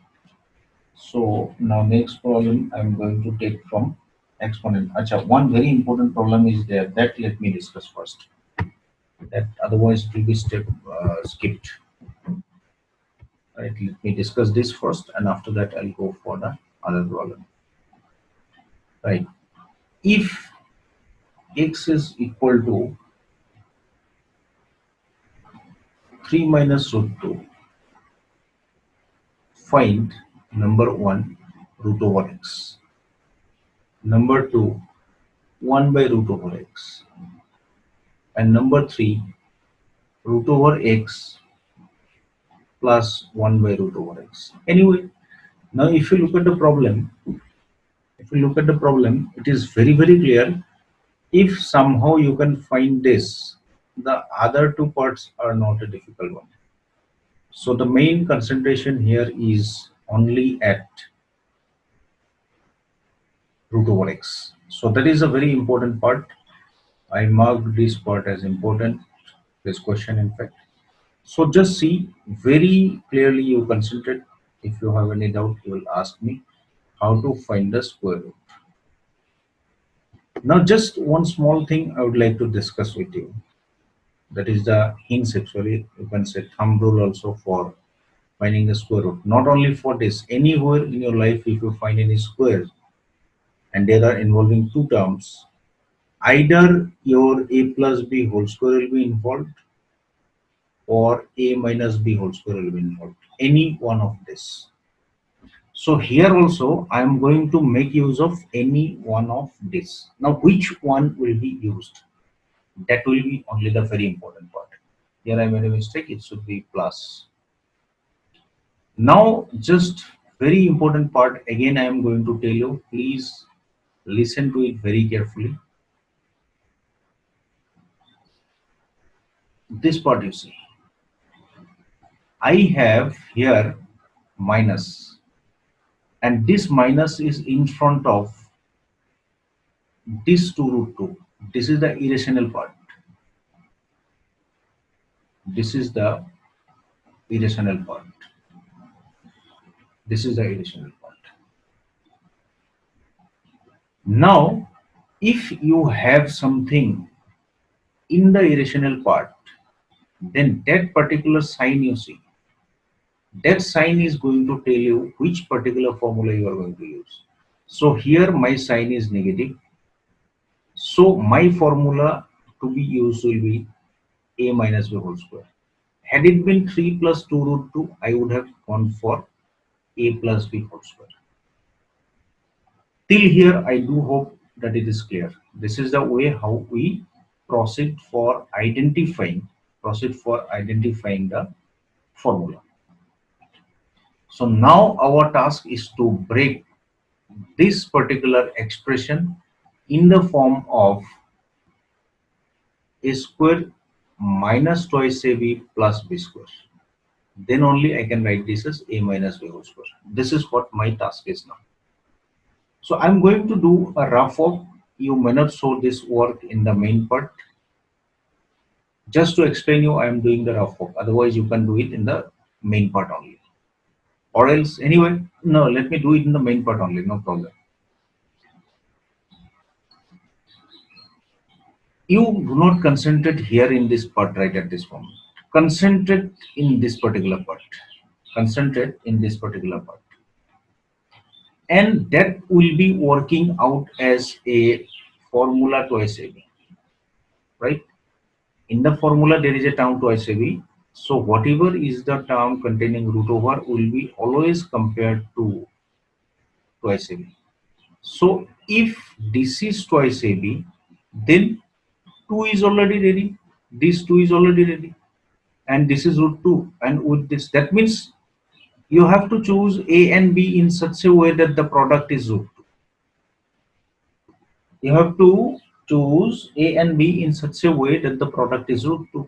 So now, can you suggest some value? It may be B equal to 1, A equal to 1 and B equal to root 3. Or maybe A equal to root 2, B equal to 1. This is not root 3. I by mistake root 3 I told. So one will be root 2, another will be 1. So now accordingly what I can write here, I can write this as root 2 into 1. Right?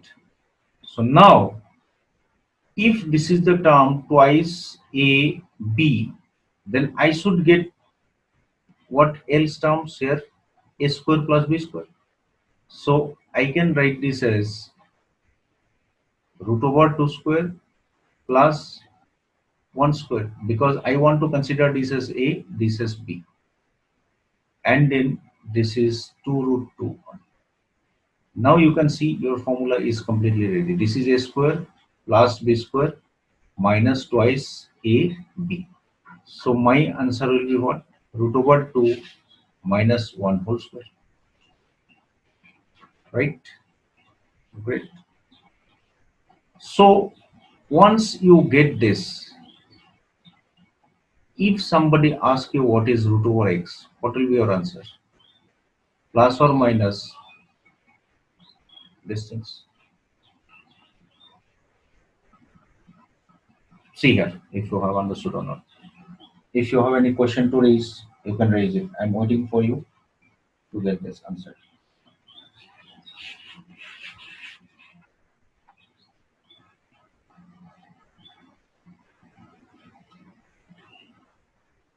If you have understood, it's very fine. If not, then also you can ask me the question.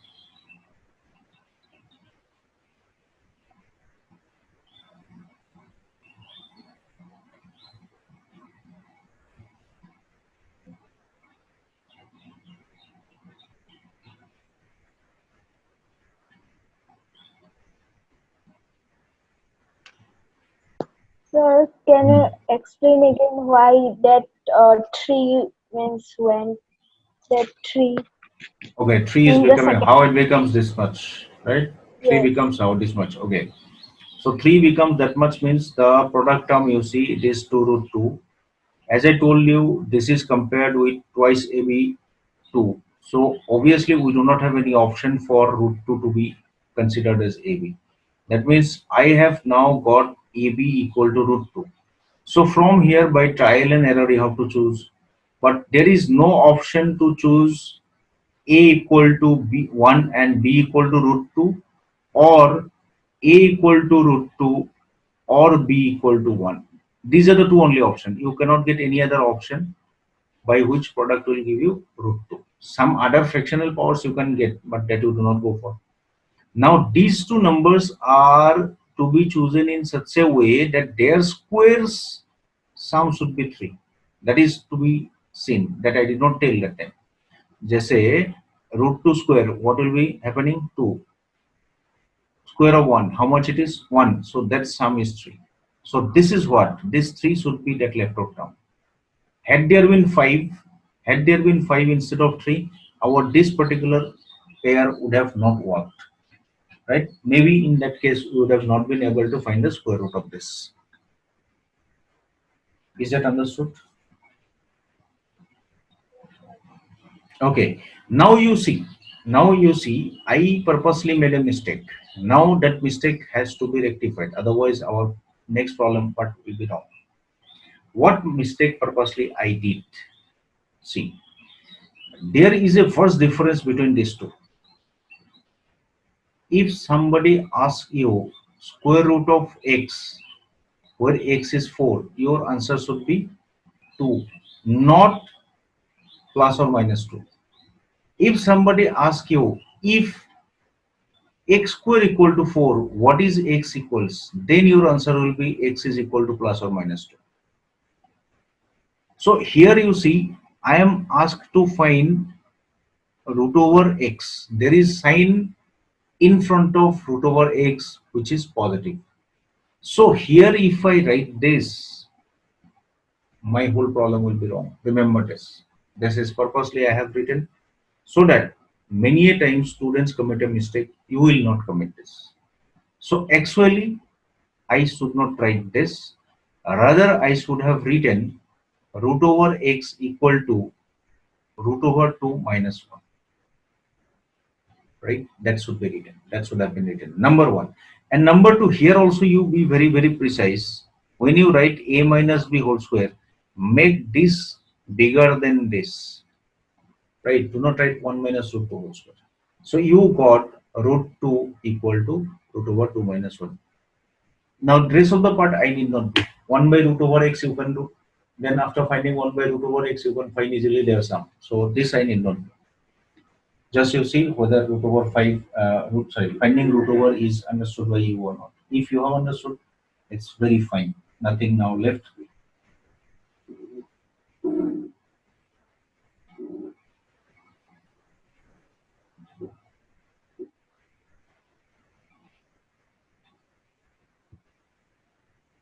Okay. So time is coming close. Anyway, I'm going to do 2-3 more problems. One problem I'm doing here again depending on the square roots so that your concept will become very clear. Otherwise, it might be in a hanging condition. So here, just to simplify, what they are asking, 5 plus 2 root 6 under the root, this plus root over 8 minus 2 root 15. This is to be simplified. Purposely what I'll do, I'll show you how to evaluate this. This part will be your homework and then ultimately you will add the result. Then at home you can easily do. So I'm just trying to do what is the square root of this. So this time I am not going to write separately square root. I'll keep inside only everything and I'll be continuing with the result. Now you see I have to do little rough work. Remember it. I have seen here 5 plus 2 root 6. So the sign in front of the radical sign is plus, positive. So my formula to be used will be a plus b whole square. In your case, in this part, it will be a minus b whole square. So what I need to find is a square plus b square, then twice ab. Now if I put this just below here, you can compare and you can see that you should get these two compared and AB should be equal to root over 6. Now this time you have lot of options. A can be 1, B can be root over 6, A can be root over 2, B can be root over 3, A can be root over 3, B can be root over 2, A can be root over 6, B can be 1. Of course, if it is a plus b whole square, this and this are not going to affect. these two will remain same, and these two will remain same. That will not affect. But if it will be minus, then that will affect. So we have to be taking care. Now, out of these, which particular you have to choose? You have to choose that particular pair of values of A and B, so that once you work it out, that matches with 5. So let me try with the first pair. A equal to 1, square will be 1. B equal to root 6, square will be 6. So 7, that is not equal to 5. Meaning this pair is invalid. Next pair, root over 2, if I square it, it will be 2. Then with root over 3, if I square, it will be 3, and sum is 5. That means this is going to help me. Rather, as it is plus, I can consider any one of these two. Minus अगर होता तो root 3 को मैं a ले लेता, because bigger one I'll consider as a. So here, what I have considered, a equal to root 2, b equal to root 3. So next step, how will I write it as 2 like this? Just you see. This part I am not continuing. This is for you. This is for you. Now in the next step, I can write it like this: root over 2 whole square, that is a square. This is b square, and this is 2 3, that is 2 root over, sorry, 2ab form. Now here what will I get? Now you take the square root. Again you see there is what sign is here? A positive sign. So you have to take the positive square root. So it is 2 plus root 3. So everywhere this is coming. And at last this also you try. I'll not tell you. Only I can tell you here that this root over 15 you will be having many options. Out of that, one can be 1 into root over 15. Another can be 3 into root over 5. Maybe this will work better for you. Right? So I leave that for you, rest of the part, and you please do inform me whether you have done it or not. You are able to do it or not. If not, definitely uh, I'll do help. Right? So one more last problem today I'll be doing, and I'll be bending up the whole chapter today. Next day we'll be starting with next chapter, that is polynomial. So if you have understood, you please indicate me.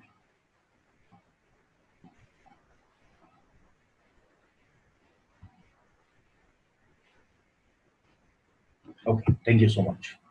Now we'll go for the last problem. In fact, of this chapter, any more problems if you'll get where you will be having doubts, you will inform me definitely. So that x to the power a minus b whole to the power a plus b, x to the power b minus c whole to the power b plus c, x to the power c minus a whole to the power c plus a is equal to 1. So it's a very easy problem. Right? We are going to apply the rule of exponents. First, we will write the left side. We are writing the left side here, and then we'll try to work it out. Sorry, this becomes bigger.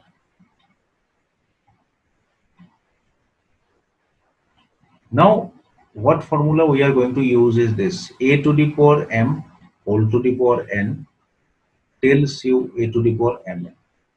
So here x to the power a minus b into a plus b, x to the power b minus c into b plus c, x to the power c minus a into c plus a. Now this is going to give you what? A square minus b square. At a time, I have the another formula application: a to the power b, sorry, a to the power m, a to the power n. This formula I think I have forgotten to write. This plus. So all these will be added. right? Division and addition, these two formula I have forgotten, right? This is x to the power 0 giving you 1. That is the right answer. Like this we can do. Right, so see over the question. I'm going to sign off if you will not be having any questions to raise. But you indicate me whether you should sign off or not. You raise your hands if I need to go, or else you can unmute and you can ask questions if you have. Okay, then thank you so much. We'll see you in the next day with the new chapter, that is polynomial. Or if you feel that polynomial I should not start, I should start with any other chapter, that you intimate me through WhatsApp beforehand only, so that I can be mentally ready for that particular desired chapter. Okay, so bye bye. Thank you, sir. Okay, thank you.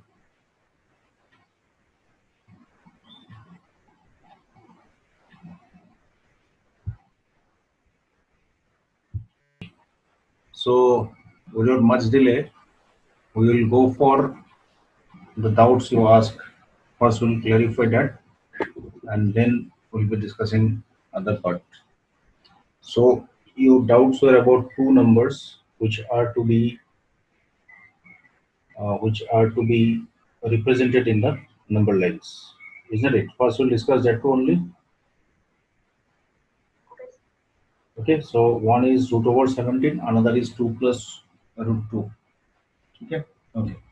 First, we'll see, and one more is there, how to find a rational number between two given numbers. Okay, so first we'll clarify all these, right?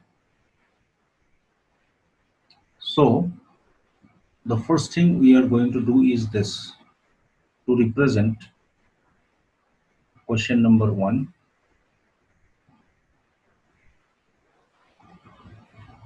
to represent root over 17 in number line. So directly we have to do this. That is a problem you are facing. If you go on carrying the process what I explained, you will once after a few steps get root over 17. But what is the direct way? That I am going to tell you today.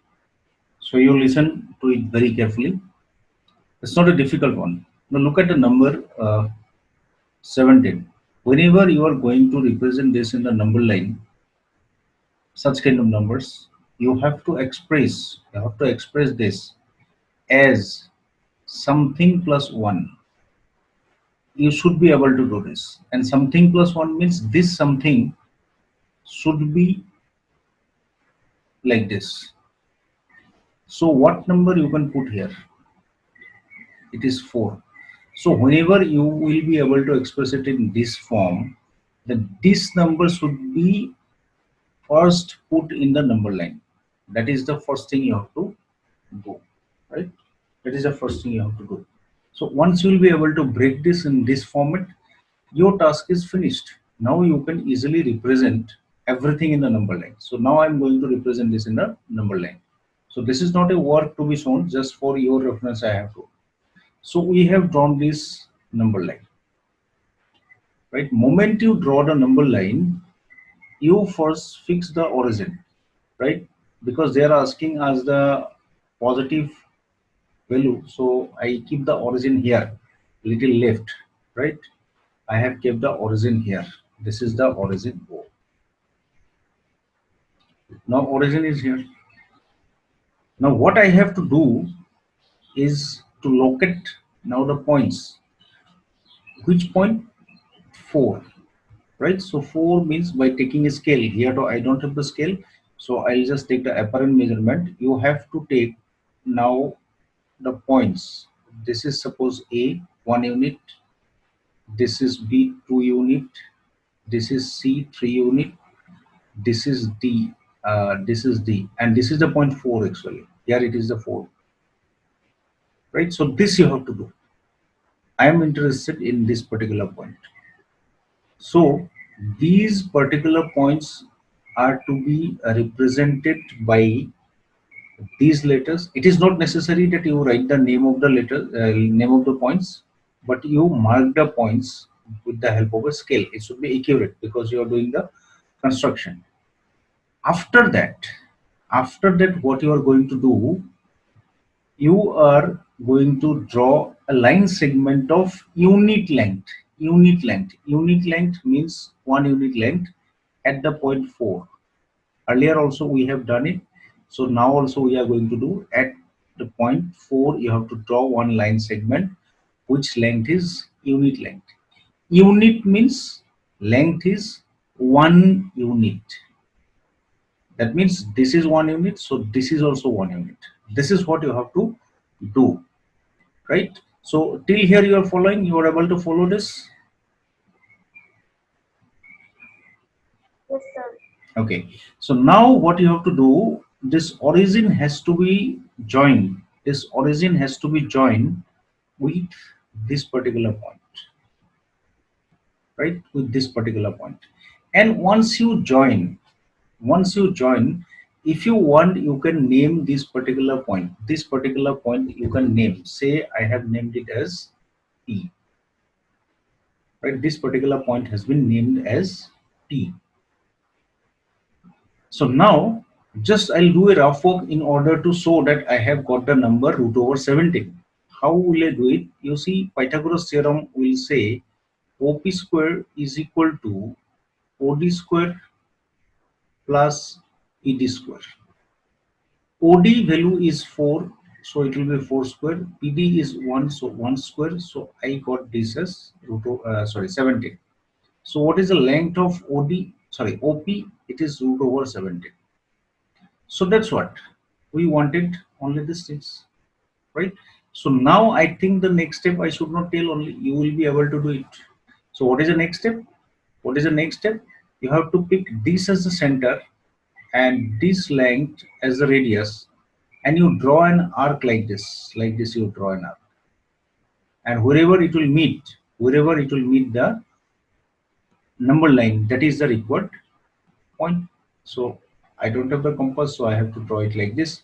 So whatever point you got here, this point is the required number. This Q represents root over 17. So Q represents root over 17. If they would ask you about minus root over 17, the whole construction you would have conducted in the left side. That's all. That's all. Please go on constructing, and once you finish it, raise the hand so that I can get the instruction to proceed further. Sir, to represent root over 10, we can take. Your sound is very less. Hello?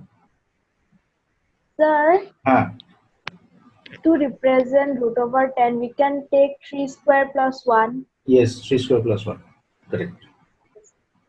Correct.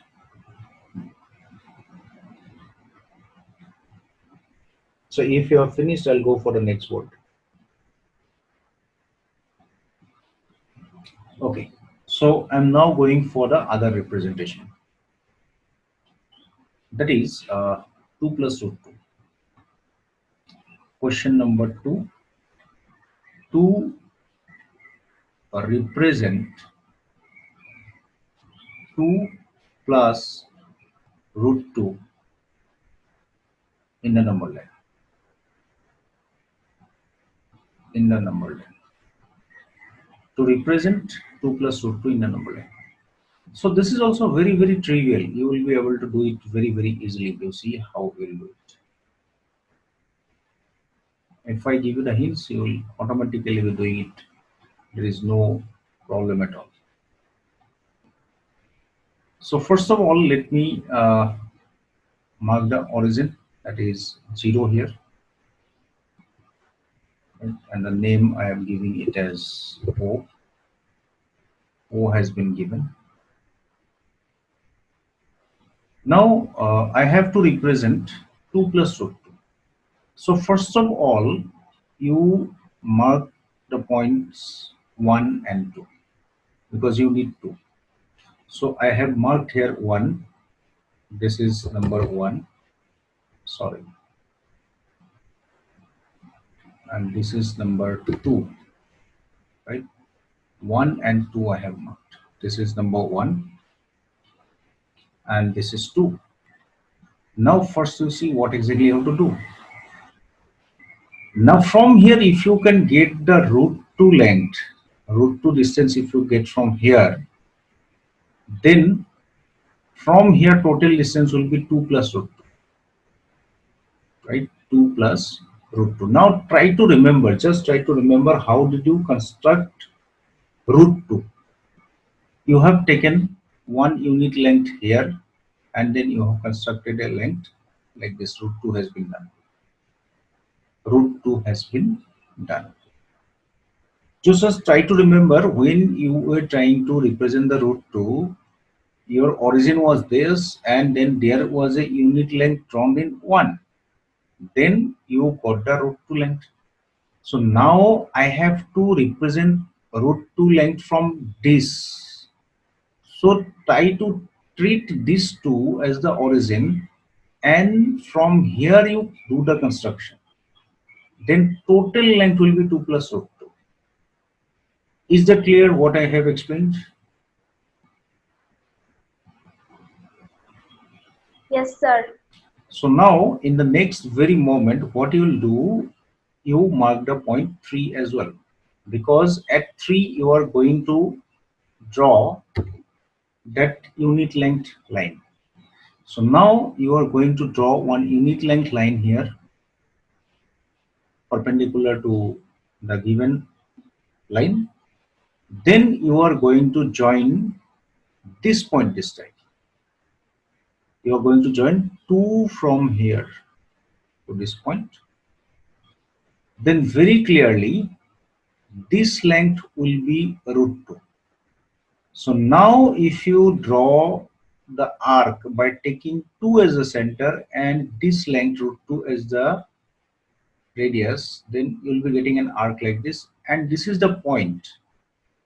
This is the point which is root 2 distance away from 2, and already from here you have a distance of 2 unit. So now what is the total length?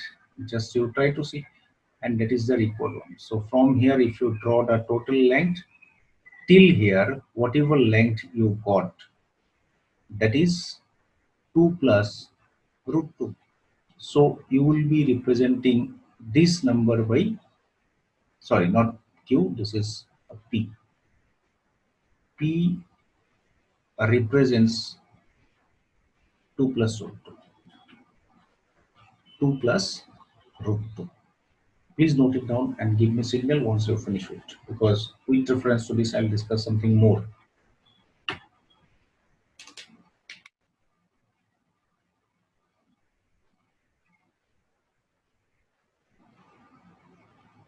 Okay, thank you so much. So now you see, tomorrow it may be happening that instead of asking 2 plus root 2, somebody asks you 2 minus root 2 in the number line. This can be also possible, right? So what exactly you have to do? Now just you see, you have to be creative, little creative. I'm just explaining it to you here, you try to do it at home. So this time I need a number which is 2 minus root 2. That means a length of root 2 should be subtracted from 2. So this is 2. So if I subtract a length of root 2 from this point, wherever I land, that will be the point 2 minus root 2 from the origin, right? So this time, this whole construction, right? See this whole construction. I'll do the construction completely. This whole construction should be done here at 1. Here at 1. How? In the opposite direction. Just see it. So I'm doing the construction. Actually, this should have been a separate figure. I am not doing it in the separate figure. I'm doing it here only. So you do it in a separate figure. So 1 unit length I have constructed here. After construction of 1 unit length, I will join this time this point here. Once I join that point, this length is root 2. Because this is 1 unit, this is 1 unit. By Pythagoras theorem, you can easily say this length is root 2. There is no doubt about that. So now what we'll do, we will take 2 as the center and this length as a radius, and then we'll draw an arc in this direction this time. Then what will happen, this length will be root over 2. I am spoiling the figure, you should do it in the different figure. This is root 2. Now you again justify your total length from here to here, it was 2 unit, and this is root 2 unit. So from 2 unit, if you remove root 2, this will be 2 minus root 2. That means this time this point Q will be representing 2 minus root 2. So this is the work how we do it. Is that understood? Yes, sir.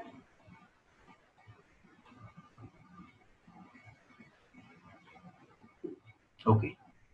See, with this, as we are discussing, one more question I'll discuss, then I'll start with the next chapter. One more question, because see, as the things getting complicated, so maybe that is asked to you. So, if tomorrow somebody will ask you that you represent root 3 minus root 2 in the number line. See, be creative. If you are creative, you can do everything here yourself only. So, I'll be leaving you the hints only. So, that is very, very comfortable for you. You'll be able to do. So, anyway, this is positive, right? Root 3 is bigger and root 2 is smaller. So, what I am going to represent is a positive quantity. Is a positive quantity. So we have got this as origin. I have to find root 3 minus root 2. That means gap between root 3 and root 2. So how we do it? You just see it. So first of all, you mark both the numbers, because root 3 and root 2 both are nearly the same. Without that, you cannot do. So at the beginning, because you will be needing both, so you erect uh, two different unit length here. One is here, another is here, right? So we have drawn it. Next, I'm just showing you the complete process, so just follow it. This, if I construct, I am going to get root 2, and for root 3, I have to join this point to this point. So now all that I need to draw is the arc. So from here, if I draw the arc, this point is going to give me root over 2. And if I draw the arc here, I'm going to get, sorry, I made a small mistake. If I draw the arc here, I'll be getting this is root 5, not root 3, root 5 I'll be getting. So this will not be needed. For root 3, you need the line to be drawn here. For root 3, you have to draw the line here. Sorry. And then you have to join this. And then you have to draw this arc. Then this will be root over 3. Anyway, root over 5 is not useful, no problem, but root over 3. So till here there is no doubt, right? Till here there is no doubt. Now you see and make use of your idea. This total length is root 3 and this total length is root 2. That means from here to here it is root 3, from here to here it is root 2. So this gap is going to represent, this much gap is going to represent root 3 minus root 3 minus root 2. Is that clear to you? Yes, sir. Okay. So once you are confirm about that, now you take the compass and fix the opening. Keep the opening of the compass this much from here to here, this much from here to here, and fix the needle with that same opening and cut one arc whose length, this length will be, this OP will be in that case root over 3 minus root over 2. So this is the idea where we can represent these numbers. So you have to do little like critical thinking, and then you have to proceed for representation of this. Once you have understood, please raise the hand.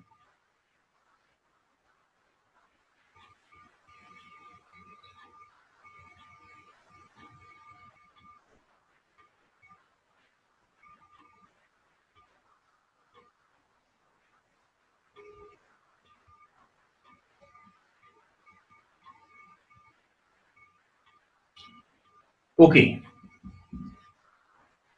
so I'll be going to the next board and I'll be starting the polynomial.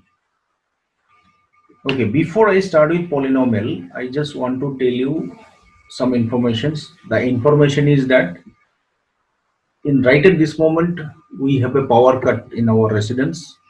I don't know to what extent it will run. I am doing on my laptop. If it will give me backup up to the finest time, it's okay. Otherwise, in between, suddenly the line may be disconnected if power cut will not be compensated. So then please try to adjust. Okay? I may be like quit. So I don't know whether I'll be able to continue or not.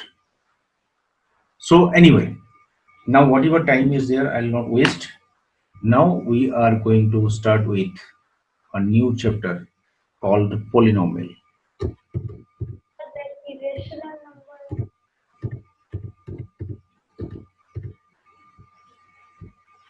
Yes, anything you have asked?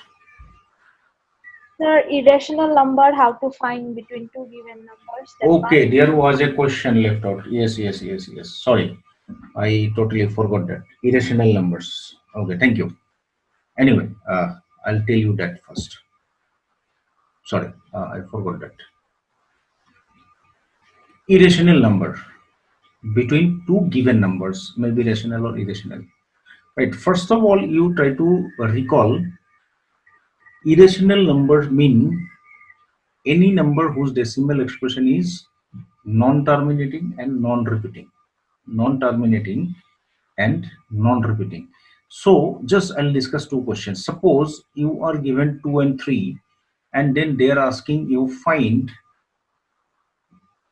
one rational. First I'm talking about the rational number. So when you need to find the rational number between two rational, they are rational only, simply you find the average. Whatever it may be coming in the decimal or not. So this is one. That means number line, if you put this is 2, this is 3, so 5 by 2 will be here. If somebody asks you that no, I do not need 1, I need 2. So 1 you have found like this, and then average of these two you take, 2 and this. That means 2 plus 5 by 2 divided by 2. So this time you will be getting this is 9 by 4. Right, 9 by 4 will be in between this. So likewise you can find as many rational number you need, that means you can find.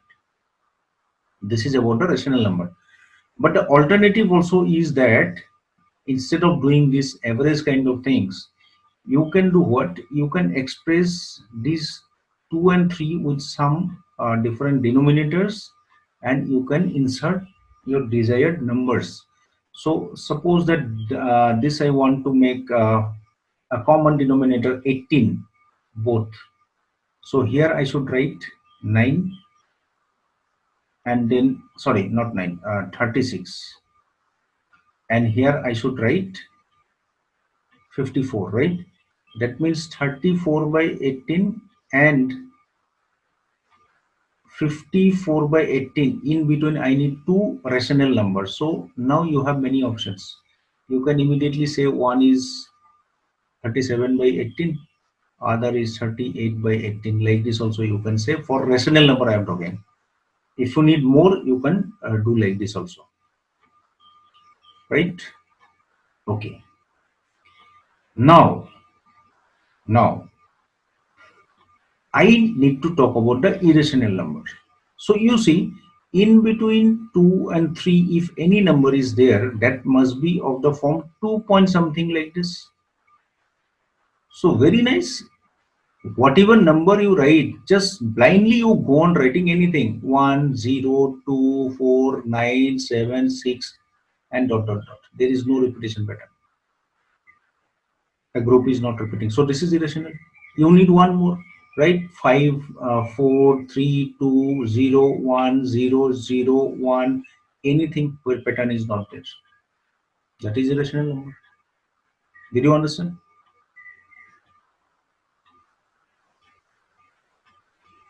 Did you understand, Kritika? Yes, sir. Okay. Similarly, suppose instead of 2 and 3, somebody asks you irrational number between 2 and 3. Irrational. So for this, you need to know the approximate value of these two, right? Approximate value of root 2 is 1.41 and root 3 is 1.73. So in between, you can see these parts. If the number is to be bigger than root 2, then it must be 1.4. It should be at least 2. So you write 2, 3, dot, dot, dot, dot, dot. That is irrational number. And very clearly it is between this only. Or in case you need a rational number, this number only will work as rational. Only thing is that you truncate the decimal part. Truncate the decimal part, fix it. Or if you feel nee, I do not want to truncate it, then you particularly give a particular group of digits to be repeated. That is 2, 3, 2, 3, 2, 3. That will be rational number. If you need one more, then what will happen? You can write even 1, 5, right? Because still it is 1.7. You can write 1, 6 also will be a rational number, right? Even you can write 1.7, but 3 will not come. 2 will be coming because it should be less than this. So many options you will be getting for this. Am I clear? Yes, sir. So should I proceed now to the other part or any other question? Yes, sir. Okay. So I'll be proceeding for polynomial. So that is an important chapter.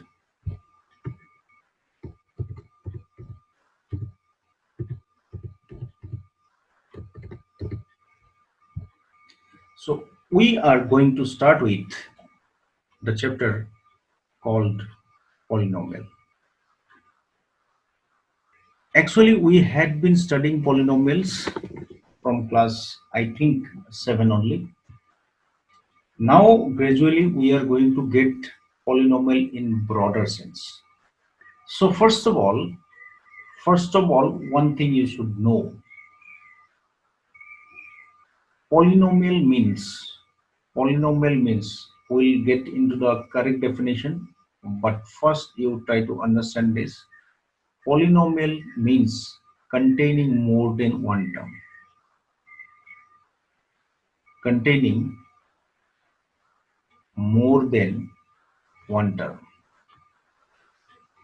right? So now, actually, from this concept, we had already got these things in our lower classes. Monomial means containing only one term. Then binomial. Binomial means any expression containing two terms. Trinomial, containing three terms. Then we do not have any fixed name for this containing four terms, five terms, six terms, etc. But from binomial onwards only we call them polynomial, right? But polynomial has a different meaning. These are expressions, algebraic expressions with two terms, three terms, four terms. Polynomial is also an algebraic expression with a specific pattern. Now we are going to write that pattern. So what is that pattern? Any expression of the form any expression of the form a n x to the power n, a n minus 1 x to the power n minus 1, a n minus 2 x to the power n minus 2, and go on like this. A2 x square, a1 x to the power 1, a naught, where these ai's I have written. Ai's means a1, a naught, a n sub, right? These are real numbers. कोई भी real numbers हो सकता है. n is a whole number. Whole number का मतलब है n का minimum value 0 होगा, otherwise 1 2 3 4. Whole number is called a polynomial. This is the formal definition. इसमें एक पॉइंट स्किप हो गया, इसी के पीछे लगा देता हूं. a n not equal to 0. जो सबसे बड़ा पावर है इसका जोड़ीदार कोएफिशिएंट बोलते हैं हम लोग. We call them coefficients. So this coefficients में से हाईएस्ट पावर का कोएफिशिएंट को 0 नहीं होना चाहिए. That should not be 0. So here I am writing this a n minus 1 etc. up to a naught are called coefficients.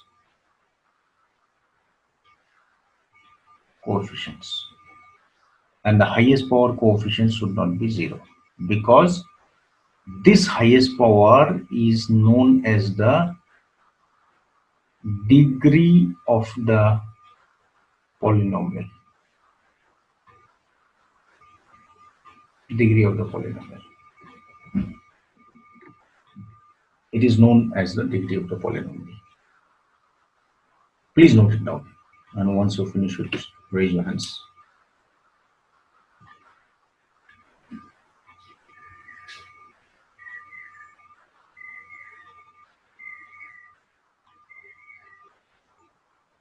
Okay, thank you so much.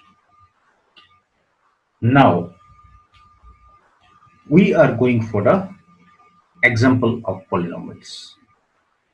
I'll write the examples here only so that we can identify.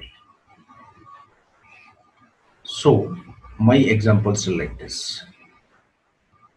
Say I write अच्छा इसमें एक बात बोल सकते हैं, polynomial in x, whatever variable I have used, because polynomial can be having more than one variable also, but here we are studying polynomial with one variable, so you can specify the variable. Suppose I have written this, so this is a polynomial, and the highest power associated here is 5, so degree of the polynomial is 5. We call that degree. So degree of this polynomial is 5. Now you see there is an absurd thing we noticed. I have to write a degree of empty bracket. So that means what? We have a name provision for polynomial. So we use some letters to use. I can write fx, small fx. You may write px, someone may write qx, anything, right? Any letter you can use. But of course, you should not say that sir x I want to write, or y. Do not write like this. It doesn't look nice. Otherwise, other letters you can use. But now you may be asking here, sir, here the powers are consecutive. It is reducing, but here there is a drop. No problem. That can be. Why? Because I can write them in the given format. That is 1 into x to the power 5. Then as power 4 is not there, I can write 0 into x to the power 4. Then 0 into x cube. Then 3 into x square.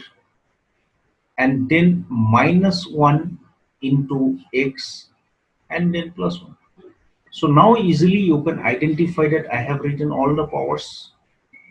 And accordingly, I can say that this is the value of a5. This is the value of A4, this is the value of A3, this is the value of A2, this is the value of A1, and this is A0. So I can express it like this. Sometimes missing power may be there. That is not an issue, right? So this is one of the example we have taken. One more example we'll take here.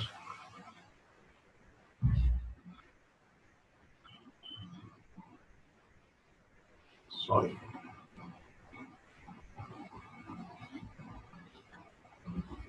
So one more example we'll be taking here.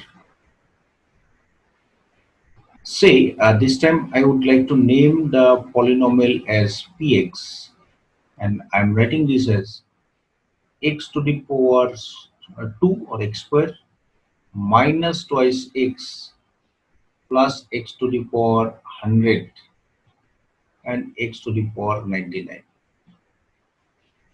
Now what happens here? Highest power I did not write at the beginning.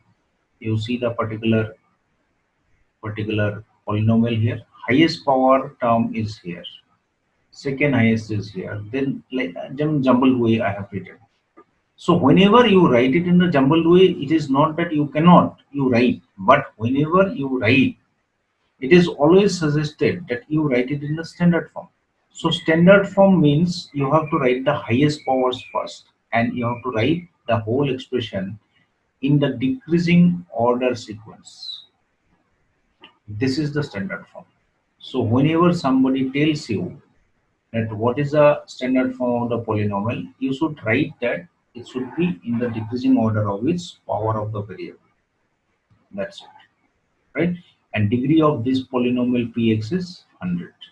Many a time students commit a mistake. They consider only the first term. No, not necessary. If you write the polynomial in a jumbled way, it is not necessary that you get the first term's power as a degree. This is one of the very important thing. Is it clear to you? Yes, sir. Okay. Next, one more example I'll take. This time I'm not saying that a polynomial I'm going to take. I'm going to take an example, but this time I'm going to take an example which is not a polynomial. Sometimes we may be making you confused, but check whether it is a polynomial or not. If I write it like this, that 3x square minus 4 root over x plus 2, is this a polynomial? So answer is no, it is not a polynomial. The reason is this. The reason is this root over x. Because root over x means this ultimately will be x to the power half, because all of you can remember from your lower classes that root over x means power half, and definition does not allow us power half because it is told n is a whole number. If n is a whole number, subsequently these numbers are to be also whole numbers. So we cannot get this as a polynomial. Similarly, to confuse you, I can do the same thing here like this also. 3x squared. See, only a small difference I'll do. Root over 3x plus 2. Is it a polynomial? Yes, it is a polynomial. This time root over is there, but root over is not with variable. तो variable के ऊपर अगर root over नहीं होता है तो मुझे लेना देना नहीं है. That's all. So ये polynomial होगा. Similarly, if I give you a quick example, is x plus 1 by x a polynomial?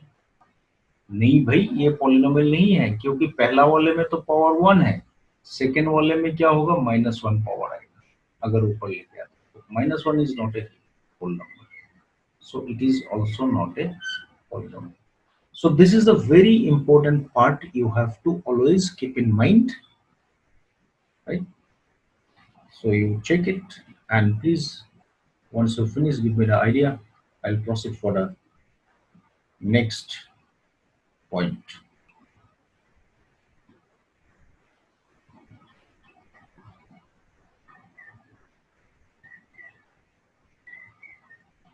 Okay.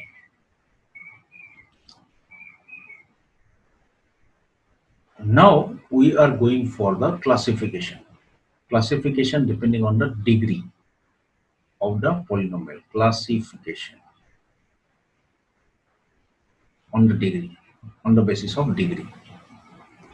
So if degree of a polynomial px is 1, that means maximum power is 1, it is called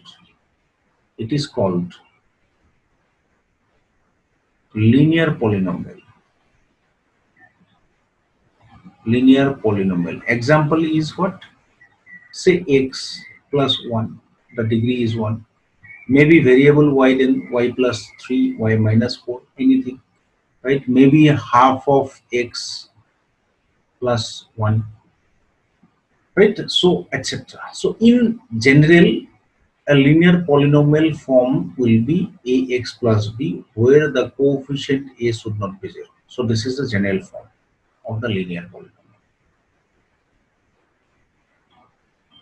It may be happening that degree of the polynomial is 2. So this is called quadratic polynomial. These names are to be written. Quadratic polynomial. Quadratic polynomial example I will not write. I will write the general form. Any quadratic polynomial will be of this form, where a is not 0. This is the quadratic polynomial. If degree of px is 3, this kind of polynomial is called cubic polynomial.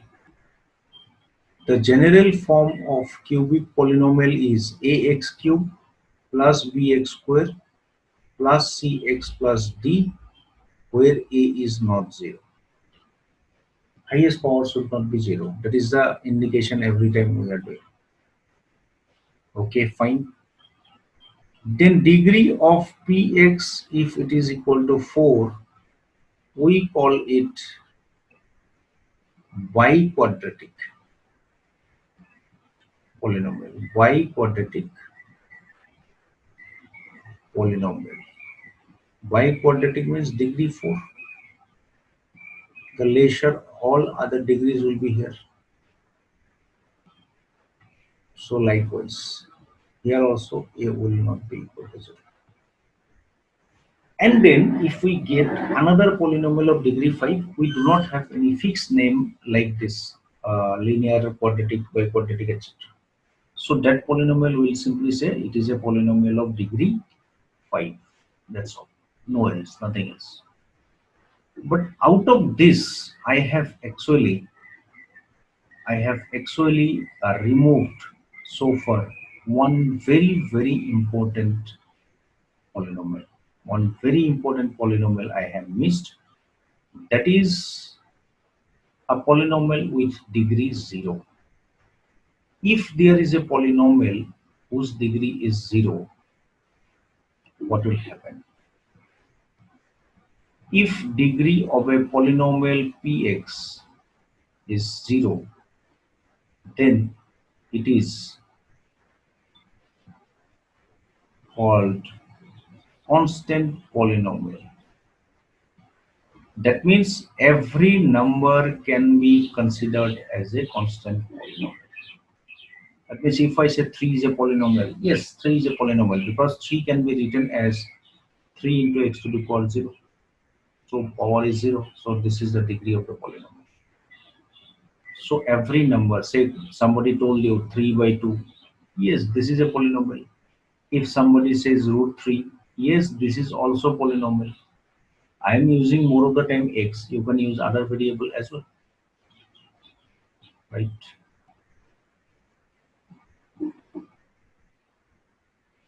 Till here it is clear. Yes, sir. But there is a question now. There is a very important question. The question is that, the bigger question is that,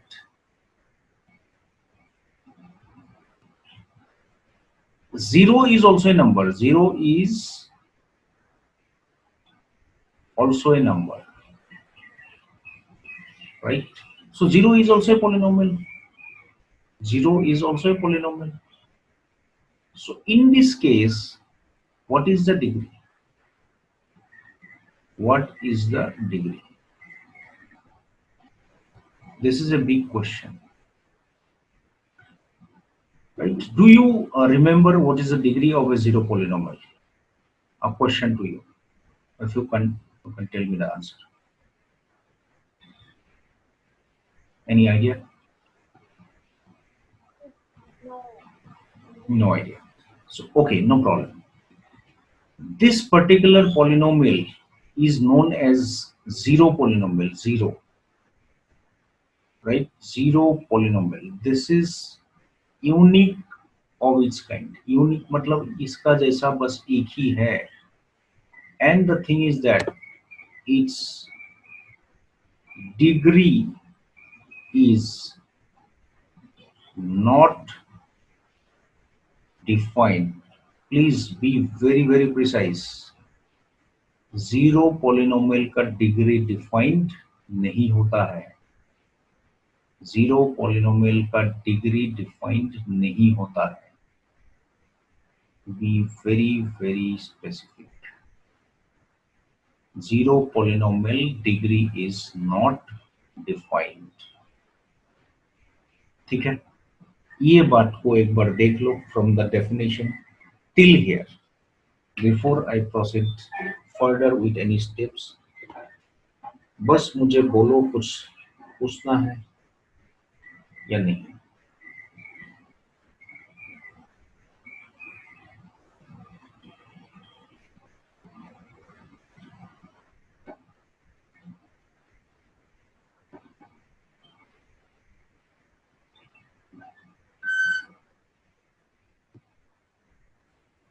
Sir, till here it is clear. Till here it is clear. Okay. Clear. Okay. Now I'll go to the next part. Now we are going to get a very important concept again. What important concept I'm going to get is something called zeros of a polynomial.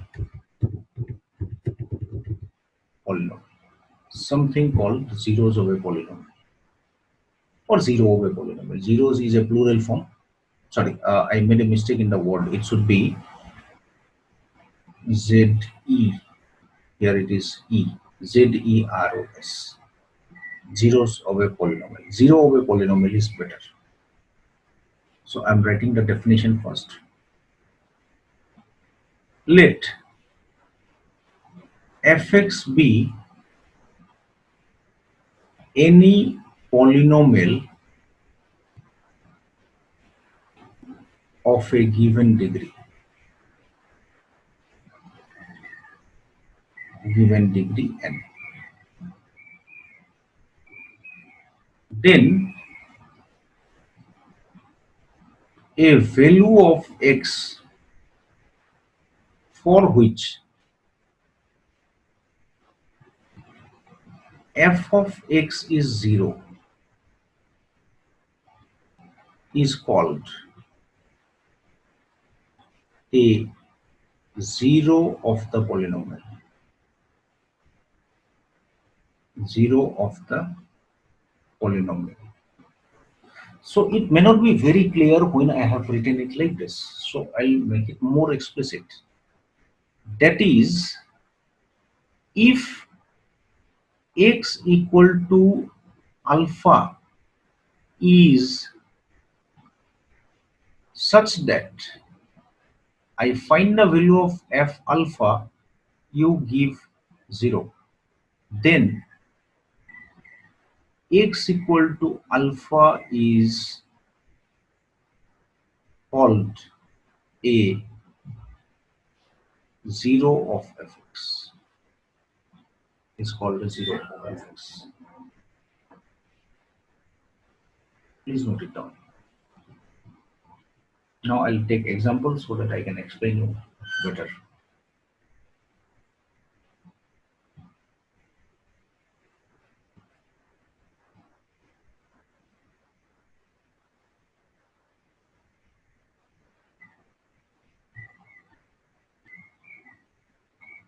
Okay, friends. So now we'll be taking some examples so that you will get these examples very clearly. So what we are going to have here is this. Example, we will take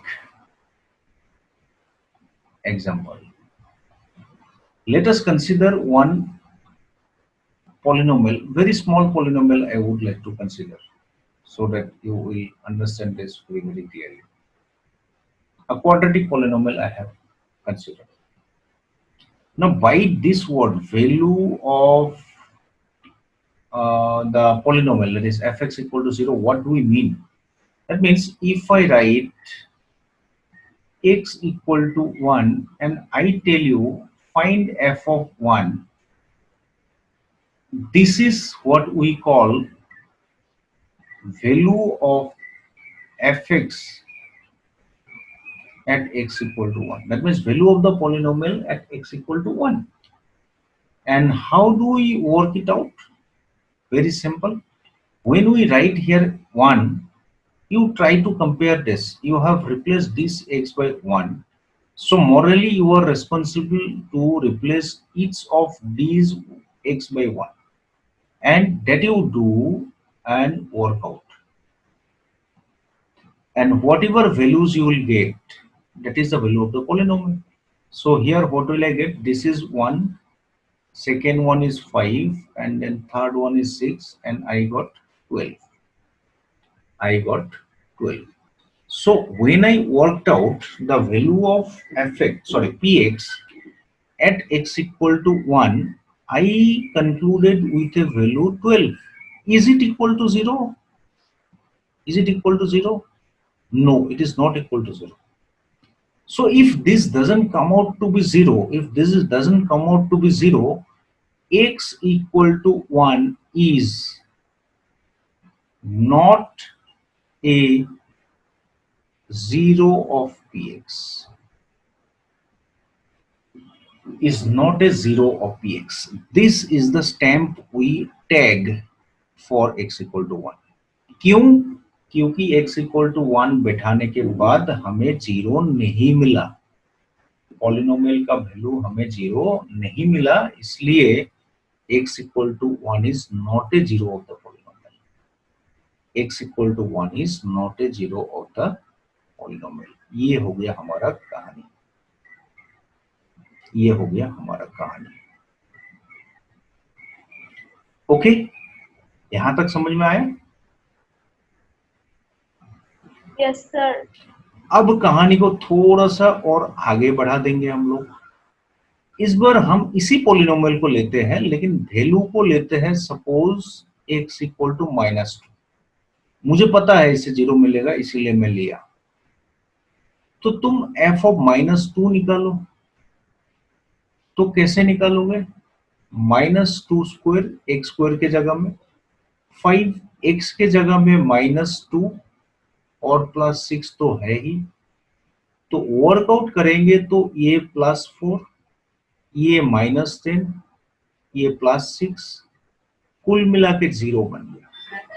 मतलब इस बार हमें एक ऐसा चीज मिल गया कि जो बैठाने के बाद ये -2 को x में रिप्लेस करने के बाद हमें 0 मिल गया fx इक्वल टू.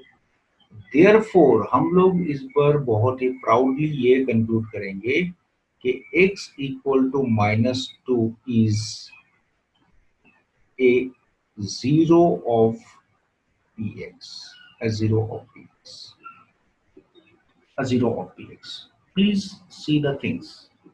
बहुत ही इंपॉर्टेंट है, ये बहुत ही इंपॉर्टेंट है.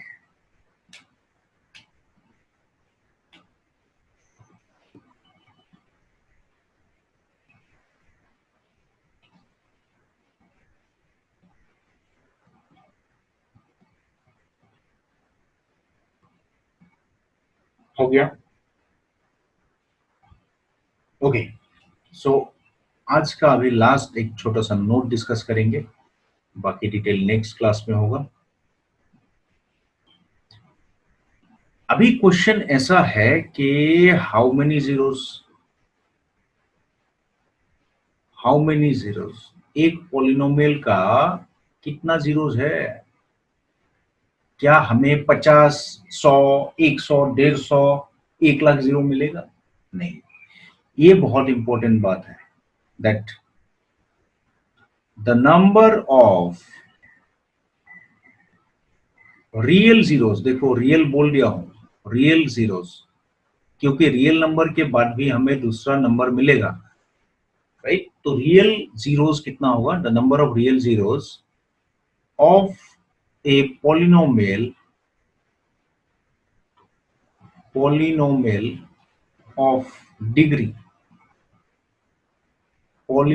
of degree n is at most बोले तो मैक्सिमम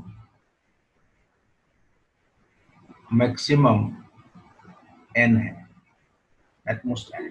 दैट मीन्स मैं जो अभी पॉलिनोमियल तुमको दे दिया px equal to x² plus 5x plus 6, तो इस वाले पॉलिनोमियल का डिग्री कितना है? The degree of the polynomial is 2, right? Degree is 2। So अगर इसका रियल जीरोस होगा, अगर रियल जीरोस होगा तो कितना होगा? मैक्सिमम 2 होगा, मैक्सिमम 2। कभी कभी क्या होता है, रियल जीरोस किसी पॉलिनोमियल का नहीं भी हो सकता है।